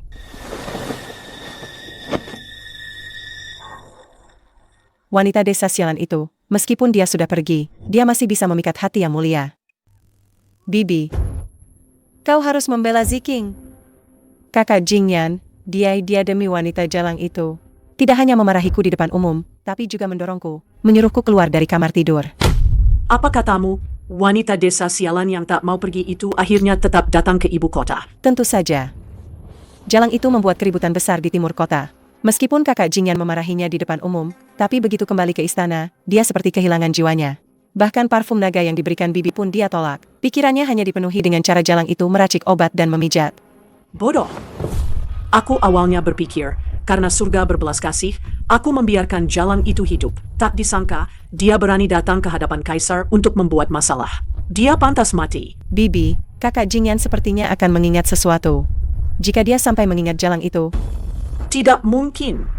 4 tahun lalu, demi wanita penggoda itu, dia bahkan tidak menginginkan posisi pewaris tahta dinasti Xia. Dia bersikeras untuk kawin lari. Aku sudah bersusah payah untuk membawanya kembali. Aku tidak akan pernah membiarkan tragedi 4 tahun lalu terulang kembali. Bibi, lalu apa yang harus kita lakukan sekarang? Bagaimana ini? Selama wanita jalang itu belum mati, posisi Ziking sebagai putri mahkota tidak akan pernah aman. Karena dia sendiri yang ingin mati, aku akan mengabulkannya.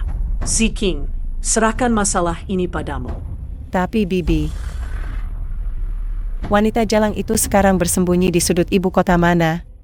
Apa kau tidak bisa menyelidiki latar belakang Qin Liangyu, ikuti jejaknya, dan singkirkan dia sampai ke akar-akarnya untukku? Ingat, lakukan dengan bersih. Jangan sampai putra mahkota mencurigai sedikit pun. Bibi tenang saja. Ziking pasti akan membuat wanita jalang itu mati tanpa kuburan. Membuatnya selamanya membungkam mulut penipu itu. Jingyan, jangan salahkan Ibu Suri yang kejam. Siapapun yang menghalangi jalanmu menuju tahta harus mati. Bukankah ini Yang Mulia putra mahkota kita? Yang menjunjung tinggi cinta dan kesetiaan? Tengah malam begini, bukannya di Istana Timur menemani penyelamatmu, malah datang ke kediaman Qin ini. Ada apa? Qin Liangyu, aku tidak punya waktu mendengarkan sindiranmu. Di mana Shen Qinghan? Di mana kau menyembunyikannya? Suruh dia keluar menemuiku. Konyol. Yang Mulia membiarkan di depan umum. Penipu itu menghinanya, Memaksanya merobek catatan medisnya. mematahkan jepit rambut kayunya, dan memutuskan semua hubungan denganmu. Sekarang kau datang padaku menanyakan keberadaannya? Aku hanya ingin menemukannya dan menanyakan beberapa hal. Di mana dia sebenarnya? Aku juga ingin tahu di mana dia. Xiao Jingyan, sejak perpisahan di timur kota, Aku sudah menyuruh orang mencarinya. selama 7 hari penuh. Jalan-jalan dan ganggang di ibu kota, gerbang kota dan penginapan sudah digeledah semua. Tidak ada tanda-tanda hidup, tidak ada mayat. Apa maksudmu mencari 7 hari? Dia hanya seorang wanita lemah. Jika tidak bersamamu, dia bisa pergi kemana? Wanita lemah. Ya, dia menghabiskan seluruh hartanya untuk menyelamatkanmu. Datang sendirian ke sini, ke ibu kota yang penuh bahaya ini, tanpa kerabat, tanpa uang sepeser pun. Jika sesuatu terjadi padanya, Dan dia disakiti oleh orang-orang yang berniat jahat itu. Xiao Jingyan, kaulah penyebab utama kematiannya. Aku, Qin Liangyu, bahkan jika Harus mempertaruhkan nyawaku ini. aku tidak akan pernah membiarkanmu lolos. Dia tidak mungkin kenapa-kenapa. Tidak mungkin. Nona besar. Gawat. Kenapa panik? Ada apa? Di selatan kota, di parit pertahanan selatan kota, orang-orang dari Jing Zhaoyin Baru saja mengangkat mayat wanita. Apa katamu? mayat wanita itu sudah, Terendam air selama beberapa hari. Wajahnya sudah rusak. tapi di tangannya tergenggam erat. Beberapa lembar resep obat yang rusak. Pakaian yang dikenakannya, Persis seperti yang dipakai Nona Shen saat membagikan bubur di timur kota hari itu. gaun kain kasar berwarna biru. Kakak Qinghan,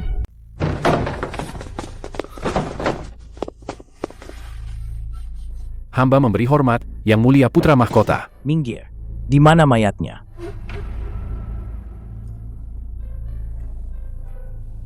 Kakak Qinghan. Yang Mulia, bukankah Anda bilang?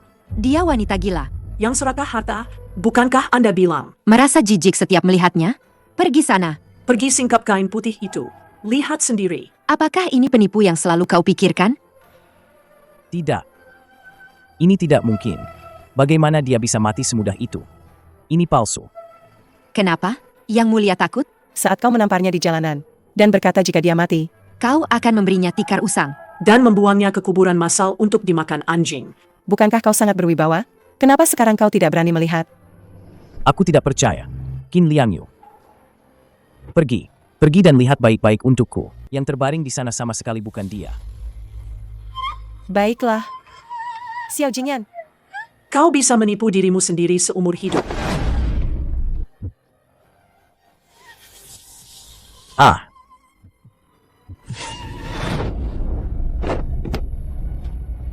Jingyan, jangan takut.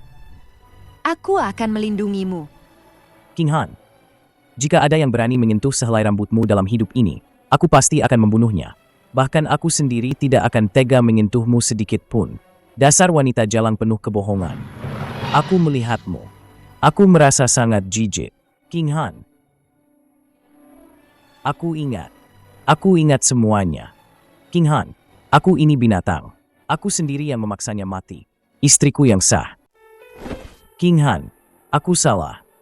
Aku ingat semuanya. Seharusnya aku tidak memukulmu. Seharusnya aku tidak meragukanmu. Bangunlah, lihat aku. Lihatlah aku. Xiao Jingyan, untuk siapa kau menunjukkan wajah penuh kasih seperti ini sekarang? menjijikan. Kenapa kau tidak menangis saat mempermalukannya dan menamparnya di jalan? Kenapa kau tidak menangis saat kau bilang akan memberinya tikar usang dan membuangnya? Ke kuburan massal untuk dimakan anjing. Aku buta. Aku lebih buruk dari anjing dan babi. Aku sendiri yang memaksanya mati. Wanita yang paling mencintaiku di seluruh dunia. Penyesalanmu tidak ada harganya. Kakak Qinghan menghabiskan seluruh hartanya untukmu, menderita begitu banyak untukmu. Tapi pada akhirnya, kau memaksanya terendam di air sungai yang dingin ini selama berhari-hari. Kau ini binatang. Kau benar. Aku pantas mati. Qinghan, jalan menuju alam baka itu dingin. Jingyan akan menemanimu sekarang. Yang Mulia, tunggu. Bagaimana jika jasad ini bukan Nona Shen? Gaun biru ini miliknya. Buku catatan medis yang hancur ini juga ditulis sendiri olehnya dan bekas luka pisau. serta luka bakar di lengannya ini. Semua itu ditinggalkan karena menyelamatkanku. Bagaimana mungkin bukan dia? Tapi Yang Mulia, di dunia ini banyak pakaian yang serupa. Bekas luka juga bisa dipalsukan. Hamba mohon Yang Mulia membuka. Kain putih itu untuk memastikan wajah aslinya. Benar, hidup harus bertemu orangnya. Mati harus melihat jenazahnya. Mati harus melihat jenazahnya. Meskipun wajahnya hancur, aku masih bisa mengenali struktur tulangnya. Xiao Jingyan, kau buka bersama nona ini.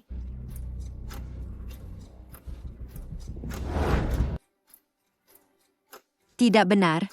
Kakak King Han sering meracik obat dan akupunktur. Jari telunjuk dan jari tengah tangan kanannya penuh kapalan tipis karena rendaman cairan obat.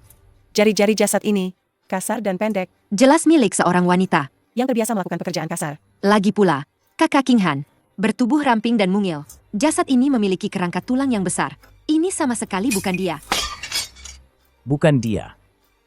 Sungguh bukan dia. King Han ku tidak mati. Dia masih hidup. Kemari, sampaikan perintah nona ini. Semua prajurit dan pengawal rahasia dari kediaman Adipati Qin, segera bergerak. Bahkan jika harus menggeledah seluruh ibu kota sampai terbalik. Aku harus menemukan kakak King Han. Temukan dia untukku. Aku akan segera kembali ke istana. Kumpulkan pengawal pribadi Istana Timur dan pengawal kerajaan. Bahkan jika harus menggali tanah sedalam 3 kaki. Aku harus menemukan istriku. Kemari. Segera panggil komandan pengawal pribadi Istana Timur. Segel 9 gerbang ibu kota untukku. Geledah setiap rumah. Di tengah malam begini, kau berteriak-teriak seperti ini, apa pantas? Putra mahkota dinasti Xia yang agung, penuh lumpur, seperti orang gila di pasar. Apa yang ingin kau cari? Ibu Suri tidak menyukai King Han 3 tahun lalu. Hari ini, dia lagi-lagi mengatur Wei Ziking untuk mengganti Plum dengan Persit. Jika dia tahu King Han mungkin tidak mati, King Han pasti akan menghadapi bencana besar. Lagi pula, pembunuh yang menyerangku saat itu berkaitan dengan Pangeran Yong. Mata-mata di sekitar Ibu Suri belum tentu bersih. Hamba hanya merasa penjagaan Istana Timur akhir-akhir ini lengah. Hamba hanya ingin merapikannya. Ibu Suri datang selarut ini. Ada urusan penting apa? Merapikan penjagaan istana? Aku bagaimana bisa kudengar kau pergi ke rumah duka prefektur Jingzhou? Kudengar dari parit kota diangkat sesosok mayat wanita, mengenakan gaun kain biru usang. Sangat mirip dengan penipu jalanan itu yang terus mengganggumu. Meskipun tabib wanita itu penuh omong kosong, namun berakhir tenggelam dan tewas dengan wajah tak dikenali. Sungguh menyedihkan. Baguslah dia mati. Wanita jalang itu penuh kebohongan. Tidak hanya mengaku sebagai penyelamat Ziking, tapi juga berani mencoba mendekati Istana Timur. Aku sudah lama merasa dia sangat menjijikkan. Sekarang dia mati, malah membuatku tidak perlu melihatnya lagi dan kesal. Baguslah kau bisa berpikir jernih. Sebagai pewaris tahta yang terhormat, jangan sampai pikiranmu dikacaukan oleh orang-orang rendahan itu. Pikiranmu jangan sampai dikacaukan oleh orang-orang rendahan itu. Permaisuri benar. Karena si pembawa sial itu sudah mati. Penyakit hatimu seharusnya sudah hilang. Aku sudah meminta pengawas langit untuk melihatnya. 3 hari lagi adalah hari baik. Kau istirahatlah dengan baik di Istana Timur ini. 3 hari lagi, kau akan menikahi Ziking sebagai putri mahkota. Hamba berterima kasih atas restu Bibi. Ziking pasti akan melayani putra mahkota dengan baik. Hamba patuh pada perintah.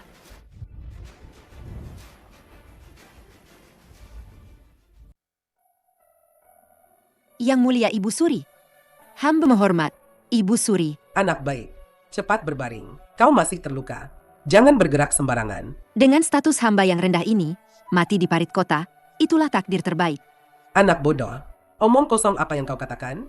Saat aku muda dulu, aku juga seorang gadis petani yang mencari makan di ladang. Dulu, Kaisar pendiri dinasti Xia masih seorang pemuda miskin. Aku dan dia saling mencintai, bergandengan tangan membangun kekaisaran ini. Penderitaanmu, aku mengerti. Kebaikan hati yang mulia.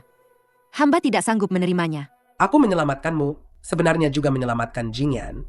Aku tidak bisa melihat anak itu dibodohi oleh ibunya, dikelilingi oleh wanita-wanita yang berpura-pura tulus. Pada akhirnya, dia akan menjadi boneka yang tidak punya perasaan tulus dan hanya tahu intrik kekuasaan. Kau sangat mencintainya. Aku hanya mengakui kau sebagai cucu menantuku. Menyelamatkannya, Ibu Suri yang mulia. Xiao Jingyan yang dulu mengukir jepit rambut kayu merah untukku, sudah lama mati. Putra mahkota yang sekarang berada di posisi tinggi, menganggapku menjijikan, dan memanggilku wanita jalang di jalanan. Dia amnesia, pikirannya diracuni oleh keluarga Wei. Tidak peduli dia ingat atau tidak, hati hamba sudah mati sepenuhnya. Hamba tidak ingin lagi terlibat dalam perselisihan Istana Timur ini sedikitpun. Atas kebaikan yang mulia yang telah menyelamatkan hamba, King Han akan membalasnya di kehidupan selanjutnya. Hamba akan membalas budi ini. Tunggu sampai luka di tubuh hamba ini mengering. Maka saya akan pergi dengan sendirinya. Tidak akan pernah merepotkan yang mulia. Ibu Suri, Permaisuri, Yang Mulia telah mengeluarkan titah. Putra mahkota, 3 hari lagi, akan menikah dengan nona sulung keluarga Wei. Menikah? Baguslah. Nona sulung keluarga Wei berasal dari keluarga terpandang. Dengan putra mahkota, mereka memang pasangan yang serasi. Nak, jangan begini. Aku tahu hatimu sakit. Asal kau mengangguk. Aku akan segera ke Istana Timur, menyeret bajingan itu kemari, membuatnya bersujud dan meminta maaf padamu. Putri mahkota dinasti Xia ini hanya bisa kau. Yang Mulia Ibu Suri terlalu berlebihan. Siapapun yang dinikahi putra mahkota, itu adalah kebebasannya. Apa hubungannya dengan rakyat jelata ini? Rakyat jelata ini hanyalah orang desa yang kasar.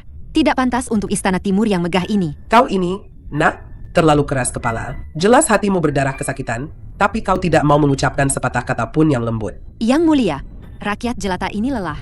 Ingin istirahat? Sudahlah. Aku tidak akan memaksamu. Kau tinggal saja di Istana Cining ini, tenangkan diri dan pulihkan lukamu. Jika langit runtuh sekalipun, ada aku yang akan menanggungnya untukmu.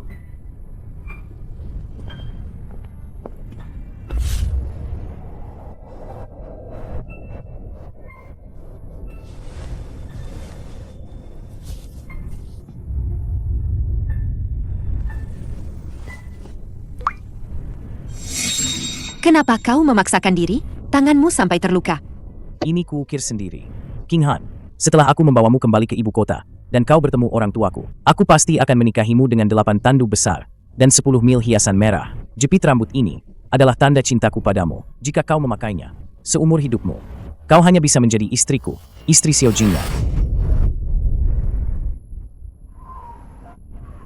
10 mil hiasan merah?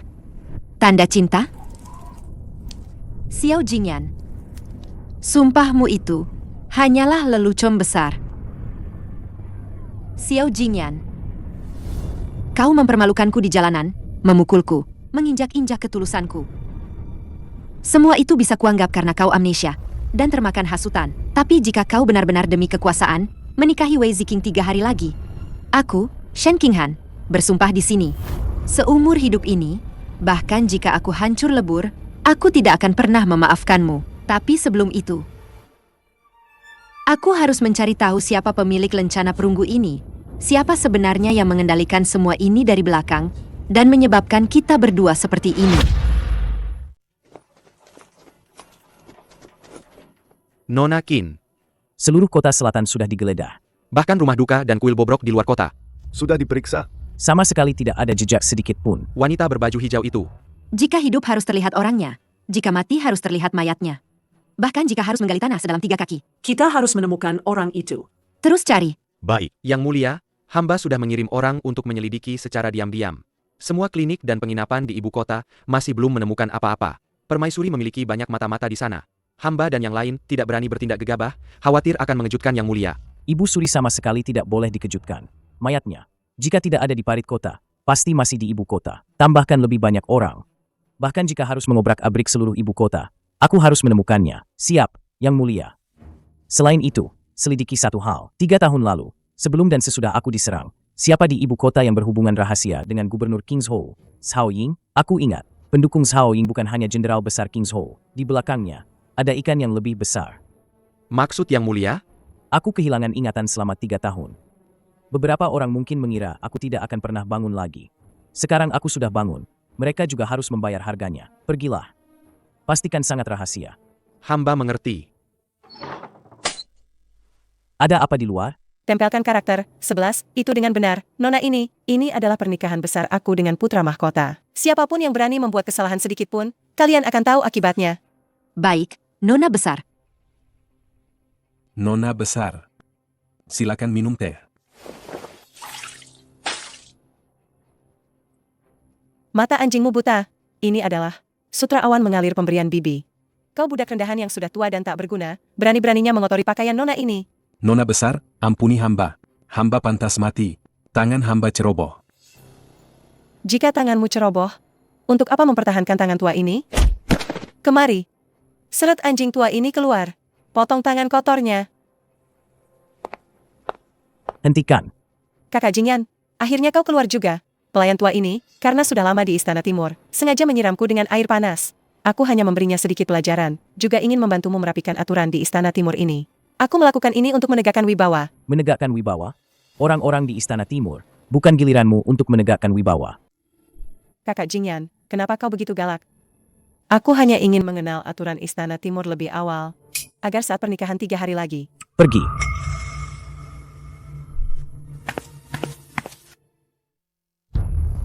Bibi, kau harus membela Ziking. Yang mulia putra mahkota, di depan para pelayan, demi seorang kasim tua yang menyajikan teh, dia mempermalukan aku. Bahkan memarahiku, mengatakan aku tidak pantas menjadi putri mahkota Istana Timur. Bagaimana Ziking bisa menanggung malu ini? Sudahlah, apa-apaan menangis seperti ini? Itu hanya kata-kata marah Jingyan. Tidak pantas kau bersikap tidak sopan di hadapan aku. Tapi Bibi, kakak Jingyan, dia jelas masih memikirkan wanita kampung itu. Dia sudah menggeledah seluruh ibu kota, tapi tidak menemukan mayat wanita itu. Bagaimana jika dia membatalkan pernikahan demi wanita jalang itu? Bagaimana jika dia membatalkan pernikahan? Dia berani? Aku sudah merencanakan ini bertahun-tahun. Posisi putri mahkota ini. Hanya untukmu. Semua urusan pernikahan sudah aku perintahkan kepada Kementerian Ritus untuk diatur dengan baik. 3 hari lagi, kau akan menjadi putri mahkota dinasti Xia dengan segala kemegahannya. Adapun tabib dari King Zhou itu, Shen Qinghan sudah mati. Kau tidak perlu khawatir lagi. Bibi, lebih baik berjaga-jaga daripada menyesal nanti. Bagaimana jika wanita jalang itu masih hidup? Belum mati. Belum mati? Kalau begitu, biarkan dia mati sekali lagi. Nona besar, tenangkan dirimu. Tidak perlu merusak kesehatanmu hanya karena orang mati. Cari tahu latar belakang Shen Qinghan itu untukku. Meskipun Bibi bilang dia sudah mati, aku ingin memastikan sendiri. Jika hidup, aku ingin melihat orangnya. Jika mati, aku ingin melihat mayatnya. Nona besar, beberapa hari ini, hamba sebenarnya diam-diam menyelidiki latar belakang wanita jalang itu. Oh, katakan. Hamba memang menemukan sebuah petunjuk yang sangat berguna. Shen Qinghan itu punya sepupu di kampung halamannya di Qingzhou. Namanya Shen Yunyang. Awalnya dia adalah selir ketujuh dari bangsawan Qingzhou, Sao Tiande. Sepupu seorang gadis desa menjadi selir rendahan. Benar-benar sarang rubah betina. Petunjuk macam apa ini? Nona besar tidak tahu. Setelah Sao Tiande meninggal, Shen Yunyang ini diusir dari rumah oleh ayah mertuanya, Sao Ying. Hamba menemukan bahwa dia sekarang mengemis di jalanan, dan kebetulan sampai di ibu kota kita. Dan dia sepertinya sangat membenci Shen Qinghan. Berkeliaran di ibu kota? Bagus. Langit benar-benar membantuku. Pergi. Segera kirim orang untuk mencari Shen Yunyang itu. Aku ingin melihat. Dengan anjing peliharaan sepupunya ini, apakah jalang Shen Qinghan itu masih bisa bersembunyi?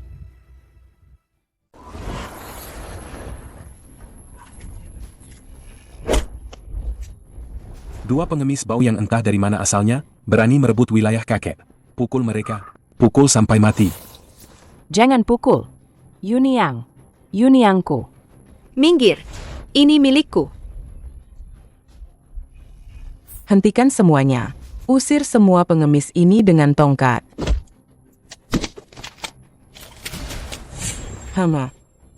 Mereka benar-benar seperti dua anjing kehilangan rumah. Bawa mereka pergi. Makanlah pelan-pelan. Jika tidak tahu, orang akan mengira di bawah kaki ibu kota ini, ada anjing liar yang mati kelaparan. Terima kasih, Tuan, atas makanannya.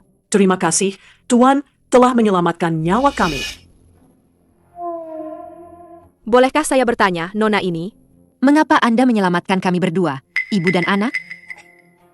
Kudengar, kau berasal dari desa keluarga Shen di Qingzhou. Kau adalah sepupu dari gadis tabib rendahan itu, Shen Qinghan. Jangan sebut-sebut dia. Jika bukan karena pembawa sial itu, bagaimana mungkin Tuan Zhao bisa mati?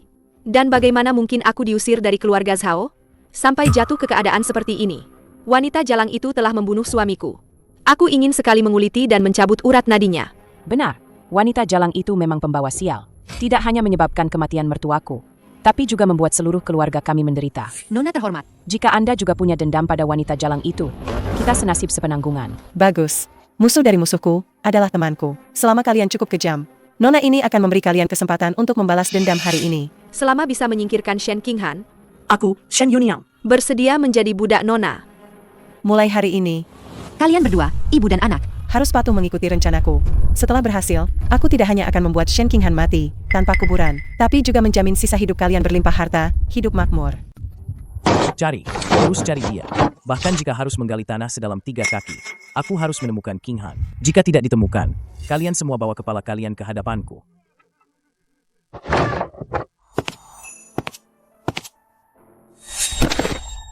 Yang Mulia. Qin Liangyu, apa kau sudah menemukan King Han? Di mana dia? Apa dia marah karena aku salah paham padanya, lalu bersembunyi dan tidak mau menemuiku? Ayo, bawa aku ke sana. Aku sendiri yang akan memohon maaf padanya. Yang Mulia, orangnya belum ditemukan. Tapi, Di tepi tebing Luohun di luar kota, kami menemukan ini. Apa ini? Ini. Surat bunuh diri Nona Shen. Tidak mungkin. Kau bicara omong kosong. Dia orang yang begitu keras kepala. Bagaimana mungkin dia bunuh diri? Dia tidak akan mati. Xiao Jingyan, 3 tahun mempertaruhkan nyawa untuk menyelamatkanmu, menghabiskan seluruh harta keluarga, menerima segala penghinaan. Hanya kubalas dengan sebutan kejam dan hina. Kau melindungi Wei Ziking, merobek catatan medisku, memutuskan hubungan kita. Sekarang kau akan menikah dengan kekasih di sisimu. Aku, noda darah nyamuk yang tak pantas terlihat ini, tak akan lagi mengganggu Yang Mulia Putra Mahkota. Antara kau dan aku, semua ikatan telah putus. Mulai sekarang, di surga maupun neraka, kita tak akan pernah bertemu lagi, hidup atau mati. Jika ada kehidupan selanjutnya, lebih baik terlahir sebagai hewan, daripada terikat takdir dengan seorang kaisar. Lebih baik terlahir sebagai hewan, daripada terikat takdir dengan seorang kaisar. King Han, betapa kejamnya hatimu. Kau bahkan tak memberiku kesempatan untuk menebus kesalahanku. Yang Mulia, air sungai di bawah tebing sangat deras, penuh karang tersembunyi. Aku khawatir. Jasadnya mungkin sudah tak tersisa. King Han,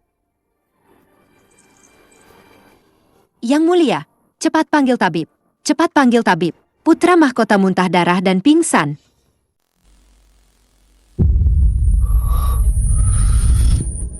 Yang Mulia, akhirnya Anda sadar. Yang Mulia, Anda terlalu marah. Jangan lagi membiarkan amarah menguasai Anda. Jingyan, anakku, ada apa denganmu? Kenapa tiba-tiba muntah darah dan pingsan? Kak Jingyan, Ziking dengar kau pingsan. Hatiku hancur. Jika terjadi sesuatu padamu, Ziking tidak akan sanggup hidup lagi. Pernikahan kita sudah dekat. Kau harus menjaga kesehatanmu, Yang Mulia. pergi. Jangan sentuh aku. Kak Jingyan, kenapa kau memperlakukanku begini? Ziking mengurus pernikahan kita siang malam tanpa memedulikan harga diri, hanya berharap bisa menjadi istri yang baik untukmu. Kenapa kau begitu dingin?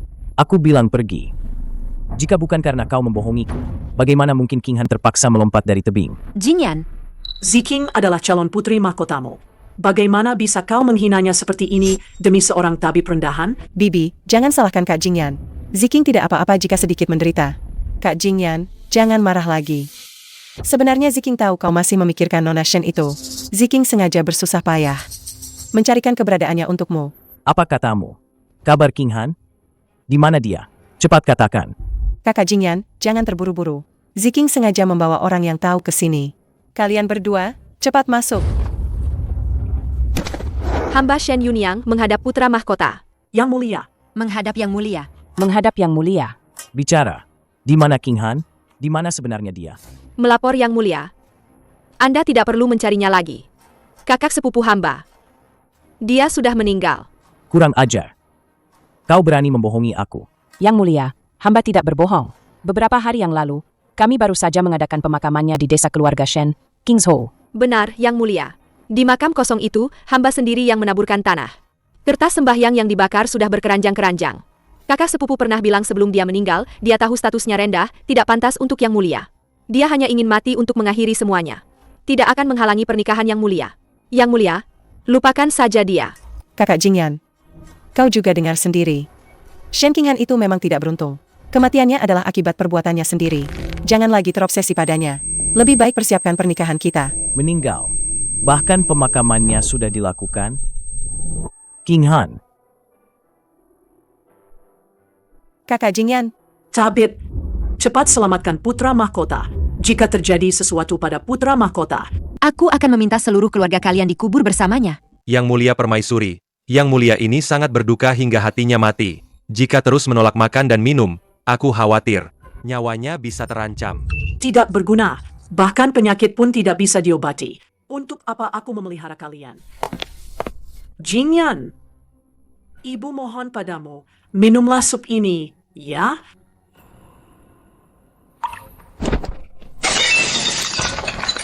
Pergi. Aku harus mencarinya.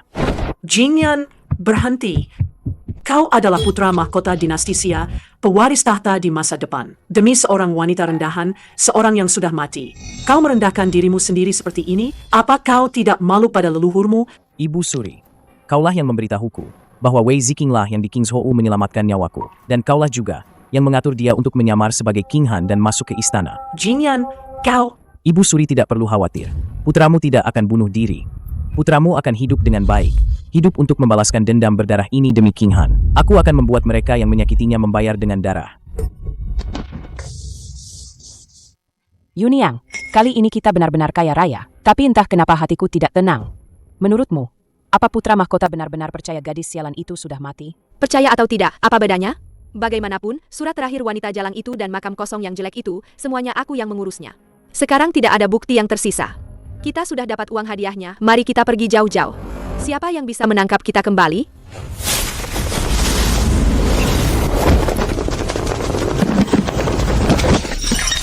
Kalian siapa? Perampokan di siang bolong. Bawa dia. Katakan, di mana King Han? Yang mulia, hamba mengatakan yang sebenarnya. Kakak sepupu hamba benar-benar sudah meninggal. Bahkan makam kosongnya. Masih berani berbohong. Jika kau berani berbohong lagi, lidahmu akan kupotong dulu. Ampuni hamba yang mulia. Hamba akan mengatakan semuanya. Itu, Nona Muda Wei. Dia yang menemukan hamba. Meminta hamba mengarang cerita bahwa kakak sepupu hamba sudah meninggal. Dia juga meminta hamba memalsukan surat terakhir dan makam kosong. Dia bilang, selama yang mulia bisa menyerah dan menikahinya dengan tenang, dia akan memberikan ibu dan anak hamba kemewahan seumur hidup. Benar, yang mulia. Semua itu atas perintah Wei Ziking. Kami juga terpaksa. Tidak tahu. Shen Yuniang, aku ingat kau. Di King's Hou. Kau yang menghasut Cao Tiande untuk membunuhku. Yang mulia. Serat dia. Menurut hukum dinasti Xia, mencoba membunuh putra mahkota, mengaku aku sebagai kerabat kerajaan, akan dihukum mati dengan lingci. Adapun keluarga Yo, akan diasingkan ke perbatasan dan menjadi budak selamanya. Yang mulia, ampuni hamba.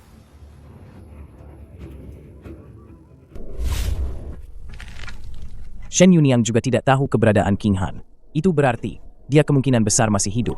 King Han, sebenarnya kau di mana? Aku pasti akan menemukanmu. Yang mulia, ada satu hal lagi. Saat hamba menyelidiki Zhao Ying, hamba menemukan surat rahasia antara dia dan seorang bangsawan di ibu kota. Dalam surat itu disebutkan insiden pembunuhan di Qingzhou 3 tahun lalu. Cap di bagian bawah surat sama, dengan pola, pada liontin Pangeran Yong. Sama. Pangeran Yong memang paman kaisar.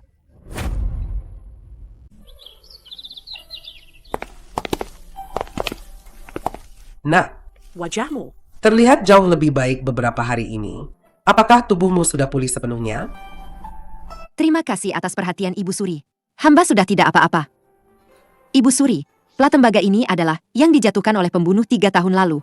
Hamba selalu menyimpannya di dekat tubuh. Yang mulia sangat berpengetahuan luas. Apakah Anda mengenali benda ini?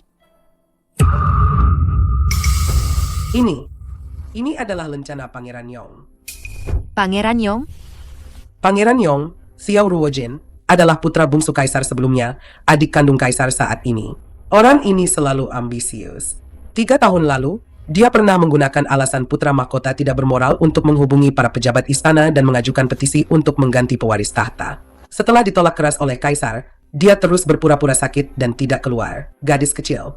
Jika penyerangan Jingyan saat itu benar-benar berhubungan dengannya, maka itu adalah kasus pengkhianatan besar yang akan mengguncang seluruh pemerintahan.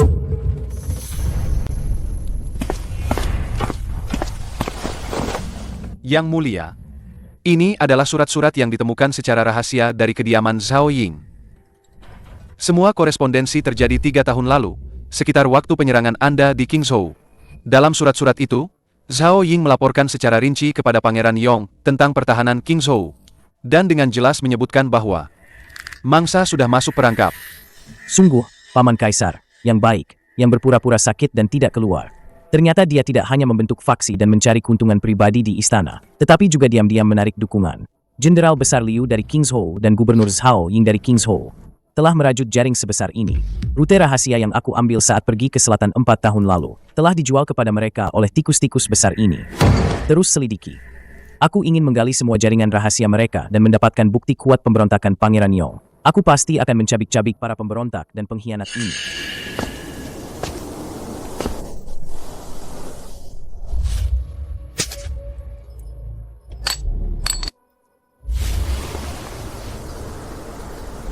Daripada Yang Mulia punya waktu luang untuk meratapi musim semi dan merindukan seseorang di sini, lebih baik Yang Mulia mencurahkan lebih banyak perhatian untuk memikirkan cara menemukan kembali kakak King Han. Aku sudah memerintahkan orang untuk menyelidiki secara diam-diam setiap klinik dan kuil di ibu kota, bahkan kuburan massal pun tidak luput. Selama dia masih di ibu kota, aku akan menemukannya meskipun harus menggali tanah sedalam 3 kaki. Mengapa Yang Mulia harus mencari Kakak King Han? Yang Mulia sudah sangat menyakitinya. Justru karena aku telah menyakitinya, aku harus menemukannya. Aku menemukannya bukan untuk meminta maafnya, tetapi hanya untuk membalas budinya. Jika bukan karena King Han, aku mungkin sudah mati. Kak Qin, kau datang mencariku. Apa kau sudah tahu keberadaan King Han? Istana Qining. Jangan bilang aku yang memberitahumu.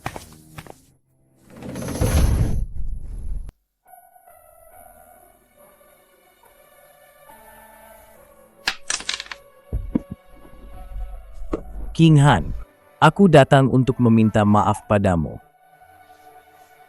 Yang Mulia Putra Mahkota, hamba hanyalah rakyat jelata. Yang Mulia salah orang. Ini adalah tusuk konde kayu yang kuukir sendiri untukmu. 4 tahun lalu di King's Hall, aku sendiri yang mengatakan padamu, selama kau memakainya, kau akan menjadi istriku seumur hidup. Aku tahu aku tidak pantas meminta maafmu.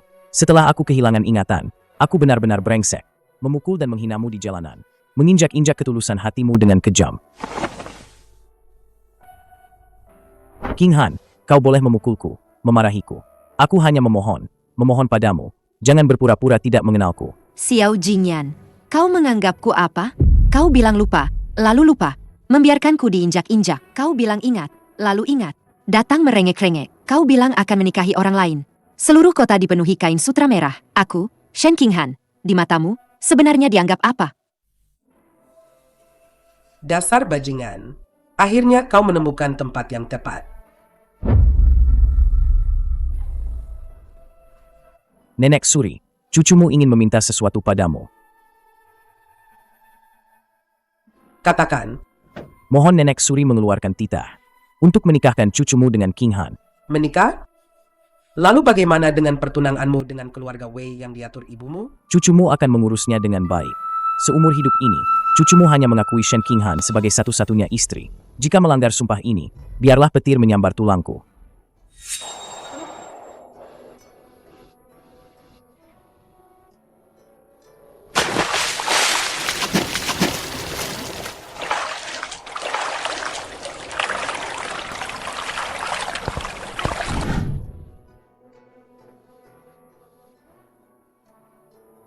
Bibi, kau harus membela Ziking. Yang Mulia Putra Mahkota pergi ke Istana Qining tadi malam. Pagi ini, Istana Timur menyebarkan berita bahwa dia ingin membatalkan pertunangan. Dia berani? Perintah orang tua, perkataan Mak Comblang, mana bisa dia batalkan begitu saja? Bibi, Ziking juga mendengar bahwa Shen King Han itu sama sekali tidak mati. Dia adalah pembawa bencana. Sekarang dia bersembunyi di Istana Qining. Siapkan kereta ke Istana Qining. Aku ingin melihat seberapa hebatnya wanita rubah itu. Berani di hadapan Ibu Suri.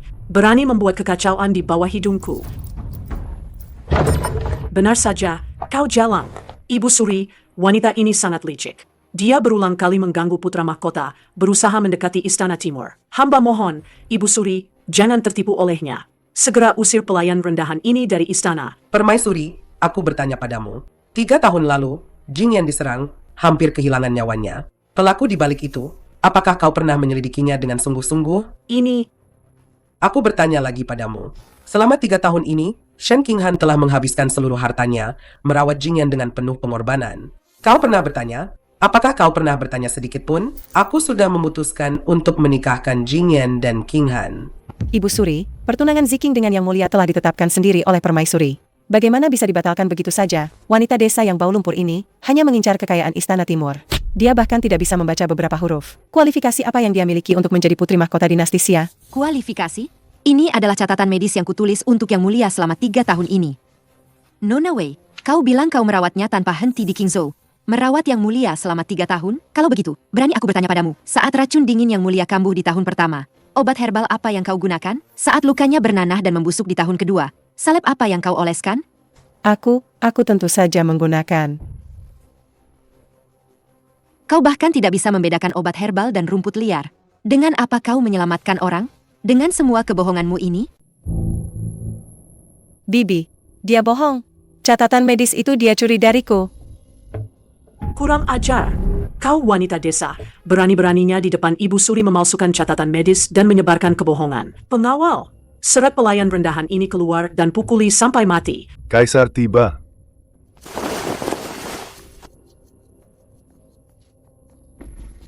Yang Mulia?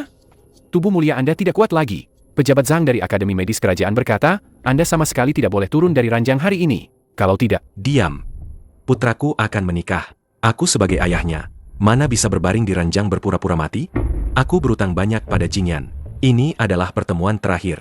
Aku akan datang, bahkan jika harus merangkak. Jangan biarkan siapapun melihat keadaanku yang tidak biasa. Yang Mulia?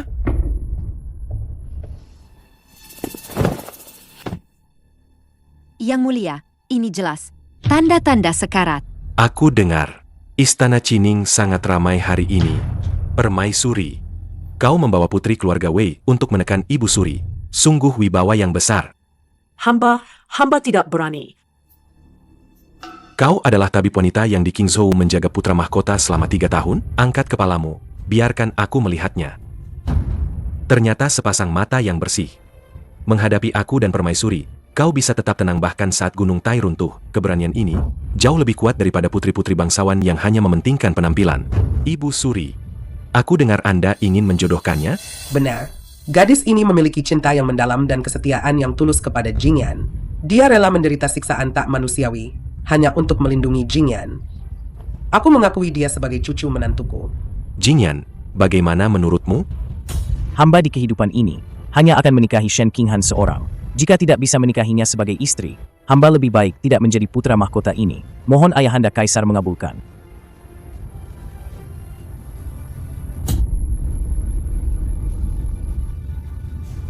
Baiklah. Yang Mulia, bagaimana bisa begitu? Perjodohan Ziking dengan putra mahkota adalah hamba sendiri yang menetapkannya. Bagaimana bisa dibatalkan begitu saja hanya demi seorang tabib desa? Diam. Permaisuri, aku belum selesai menghitung kesalahanmu. 4 tahun lalu, mengapa Jingyan tidak tinggal di Istana Timur yang layak, malah diam-diam kabur dari ibu kota? Bukankah itu karena kau, wanita beracun ini, menghalanginya menikahi tabib itu dengan segala cara? Hamba juga demi kehormatan keluarga kerajaan dinasti Xia. Kehormatan? Jingyan diserang dan hidupnya di ujung tanduk. Kau tidak berpikir untuk mencari pelaku sebenarnya, malah buru-buru menutupi kebenaran. Bahkan mengatur putri keluarga WMU yang tidak tahu malu ini untuk menggantikan orang lain, mengaku telah menyelamatkan nyawanya. Kau pikir aku buta? Menipu kaisar dan menentang atasan. Hukuman apa yang pantas kau terima? Bibi. Keponakan dan sarjana itu saling mencintai dengan tulus. Mohon Bibi mengabulkan. Kau adalah putri sah keluarga Wei. Sejak lahir sudah ditakdirkan masuk ke keluarga kerajaan. Si sarjana miskin itu tidak pantas untukmu. Tunggu aku.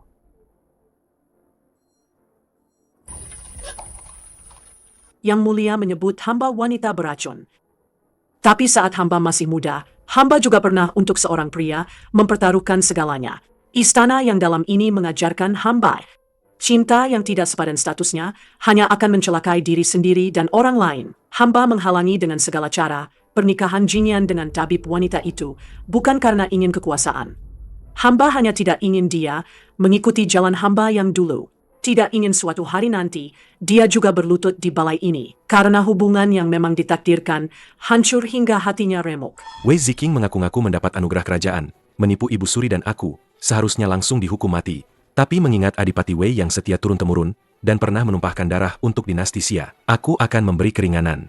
Segera cabut semua gelar wanita beracun ini, semua gelar kehormatannya, turunkan statusnya menjadi rakyat biasa. Pengawal, usir dia keluar dari ibu kota. Jangan pernah menginjakan kaki di ibu kota lagi selamanya. Tidak, Yang Mulia, mohon ampun. Bibi, tolong selamatkan aku. Bibi.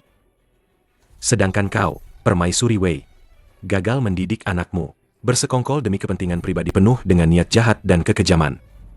Mulai hari ini, segel permaisuri dicabut dikurung di istana Fengyi tanpa titahku sampai mati, tidak boleh keluar dari istana selangkah pun. Ah,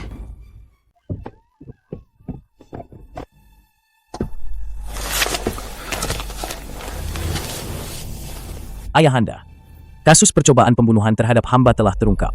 Ini adalah Gubernur Kingzhou, Cao Ying, serta Jenderal Besar Kingzhou, pejabat Liu yang bersekongkol secara diam-diam dengan Pangeran Yong surat rahasia yang membuktikan persekongkolan mereka. Yang Mulia, ini adalah pembunuh yang menyerang Yang Mulia lencana yang tertinggal.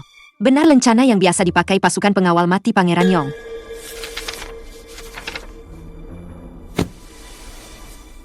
Aku sudah tua.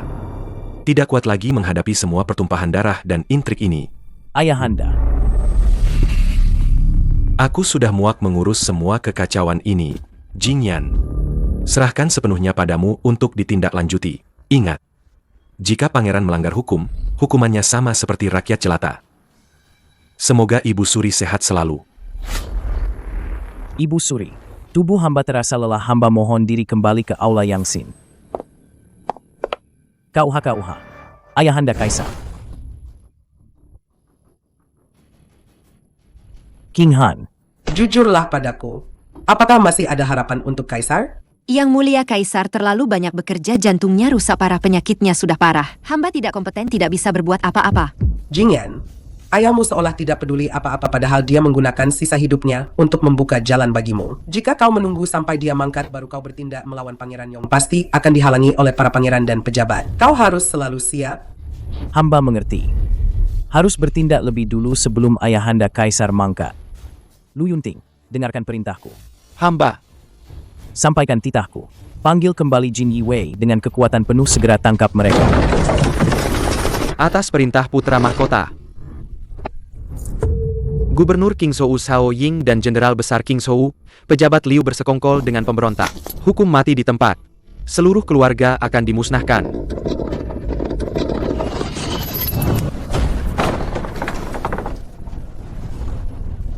Oh, keponakan baikku. 4 tahun tidak bertemu. Akhirnya kau berani menunjukkan taringmu, berani menggigit pamanmu sendiri. Paman Kaisar, di ambang kematian seperti ini, jangan lagi bersikap seperti orang tua. Kau bersekongkol dengan pemberontak, membocorkan keberadaanku, dan mengirim pembunuh bayaran untuk mencegahku. Setiap perbuatanmu pantas dihukum mati. Kaisar terdahulu lebih memilihku. Ayahmu yang kejam itu menggunakan segala cara untuk merebut tahta. Aku hanya ingin mengambil kembali apa yang seharusnya menjadi milikku. Ruojin, di antara semua putraku, hanya kaulah yang paling mirip denganku. Kakak sulungmu, meskipun lebih tua, terlalu bimbang. Kekaisaran dinasti Xia ini, aku ingin menyerahkannya padamu. Ayahanda Kaisar, hamba tidak akan mengecewakan harapan besar Ayahanda Kaisar. Wasiat Kaisar terdahulu mewariskan tahta kepada putra sulung. Kaisar terdahulu tidak sadar saat menjelang ajalnya, wasiat ini tidak berlaku. Kaisar adalah putra sulung sah, menurut tradisi leluhur, seharusnya naik tahta. Ayahanda Kaisar, kau menjanjikan kekaisaran ini padaku. Direbut oleh mereka. Hamba bersumpah, selama hidup hamba, hamba pasti akan merebut kembali semua yang menjadi milik hamba. Yang menang jadi raja, yang kalah jadi penjahat. Jangan jadikan ambisi sebagai alasan. Ayahanda Kaisar mengingat hubungan persaudaraan, akan meninggalkan jasadmu utuh. Minumlah ini, pergilah dengan terhormat. Besok, Istana Timur akan mengumumkan bahwa paman pangeran yang menderita depresi dan meninggal mendadak. Bagus. Ayah dan anak yang kejam. Xiao Jingyan, aku akan melihat kalian dari bawah sana. King Han, hari ini aku akhirnya menepati janji. Dengan tandu 8 pengusung dan riasan merah 10 mil, aku menjemputmu. Hidup ini, aku, Xiao Jingyan, tidak akan pernah mengecewakanmu. Jingyan, King Han juga tidak akan pernah mengecewakanmu seumur hidup ini. Yang Mulia Putra Mahkota, Kaisar, Kaisar mangkat.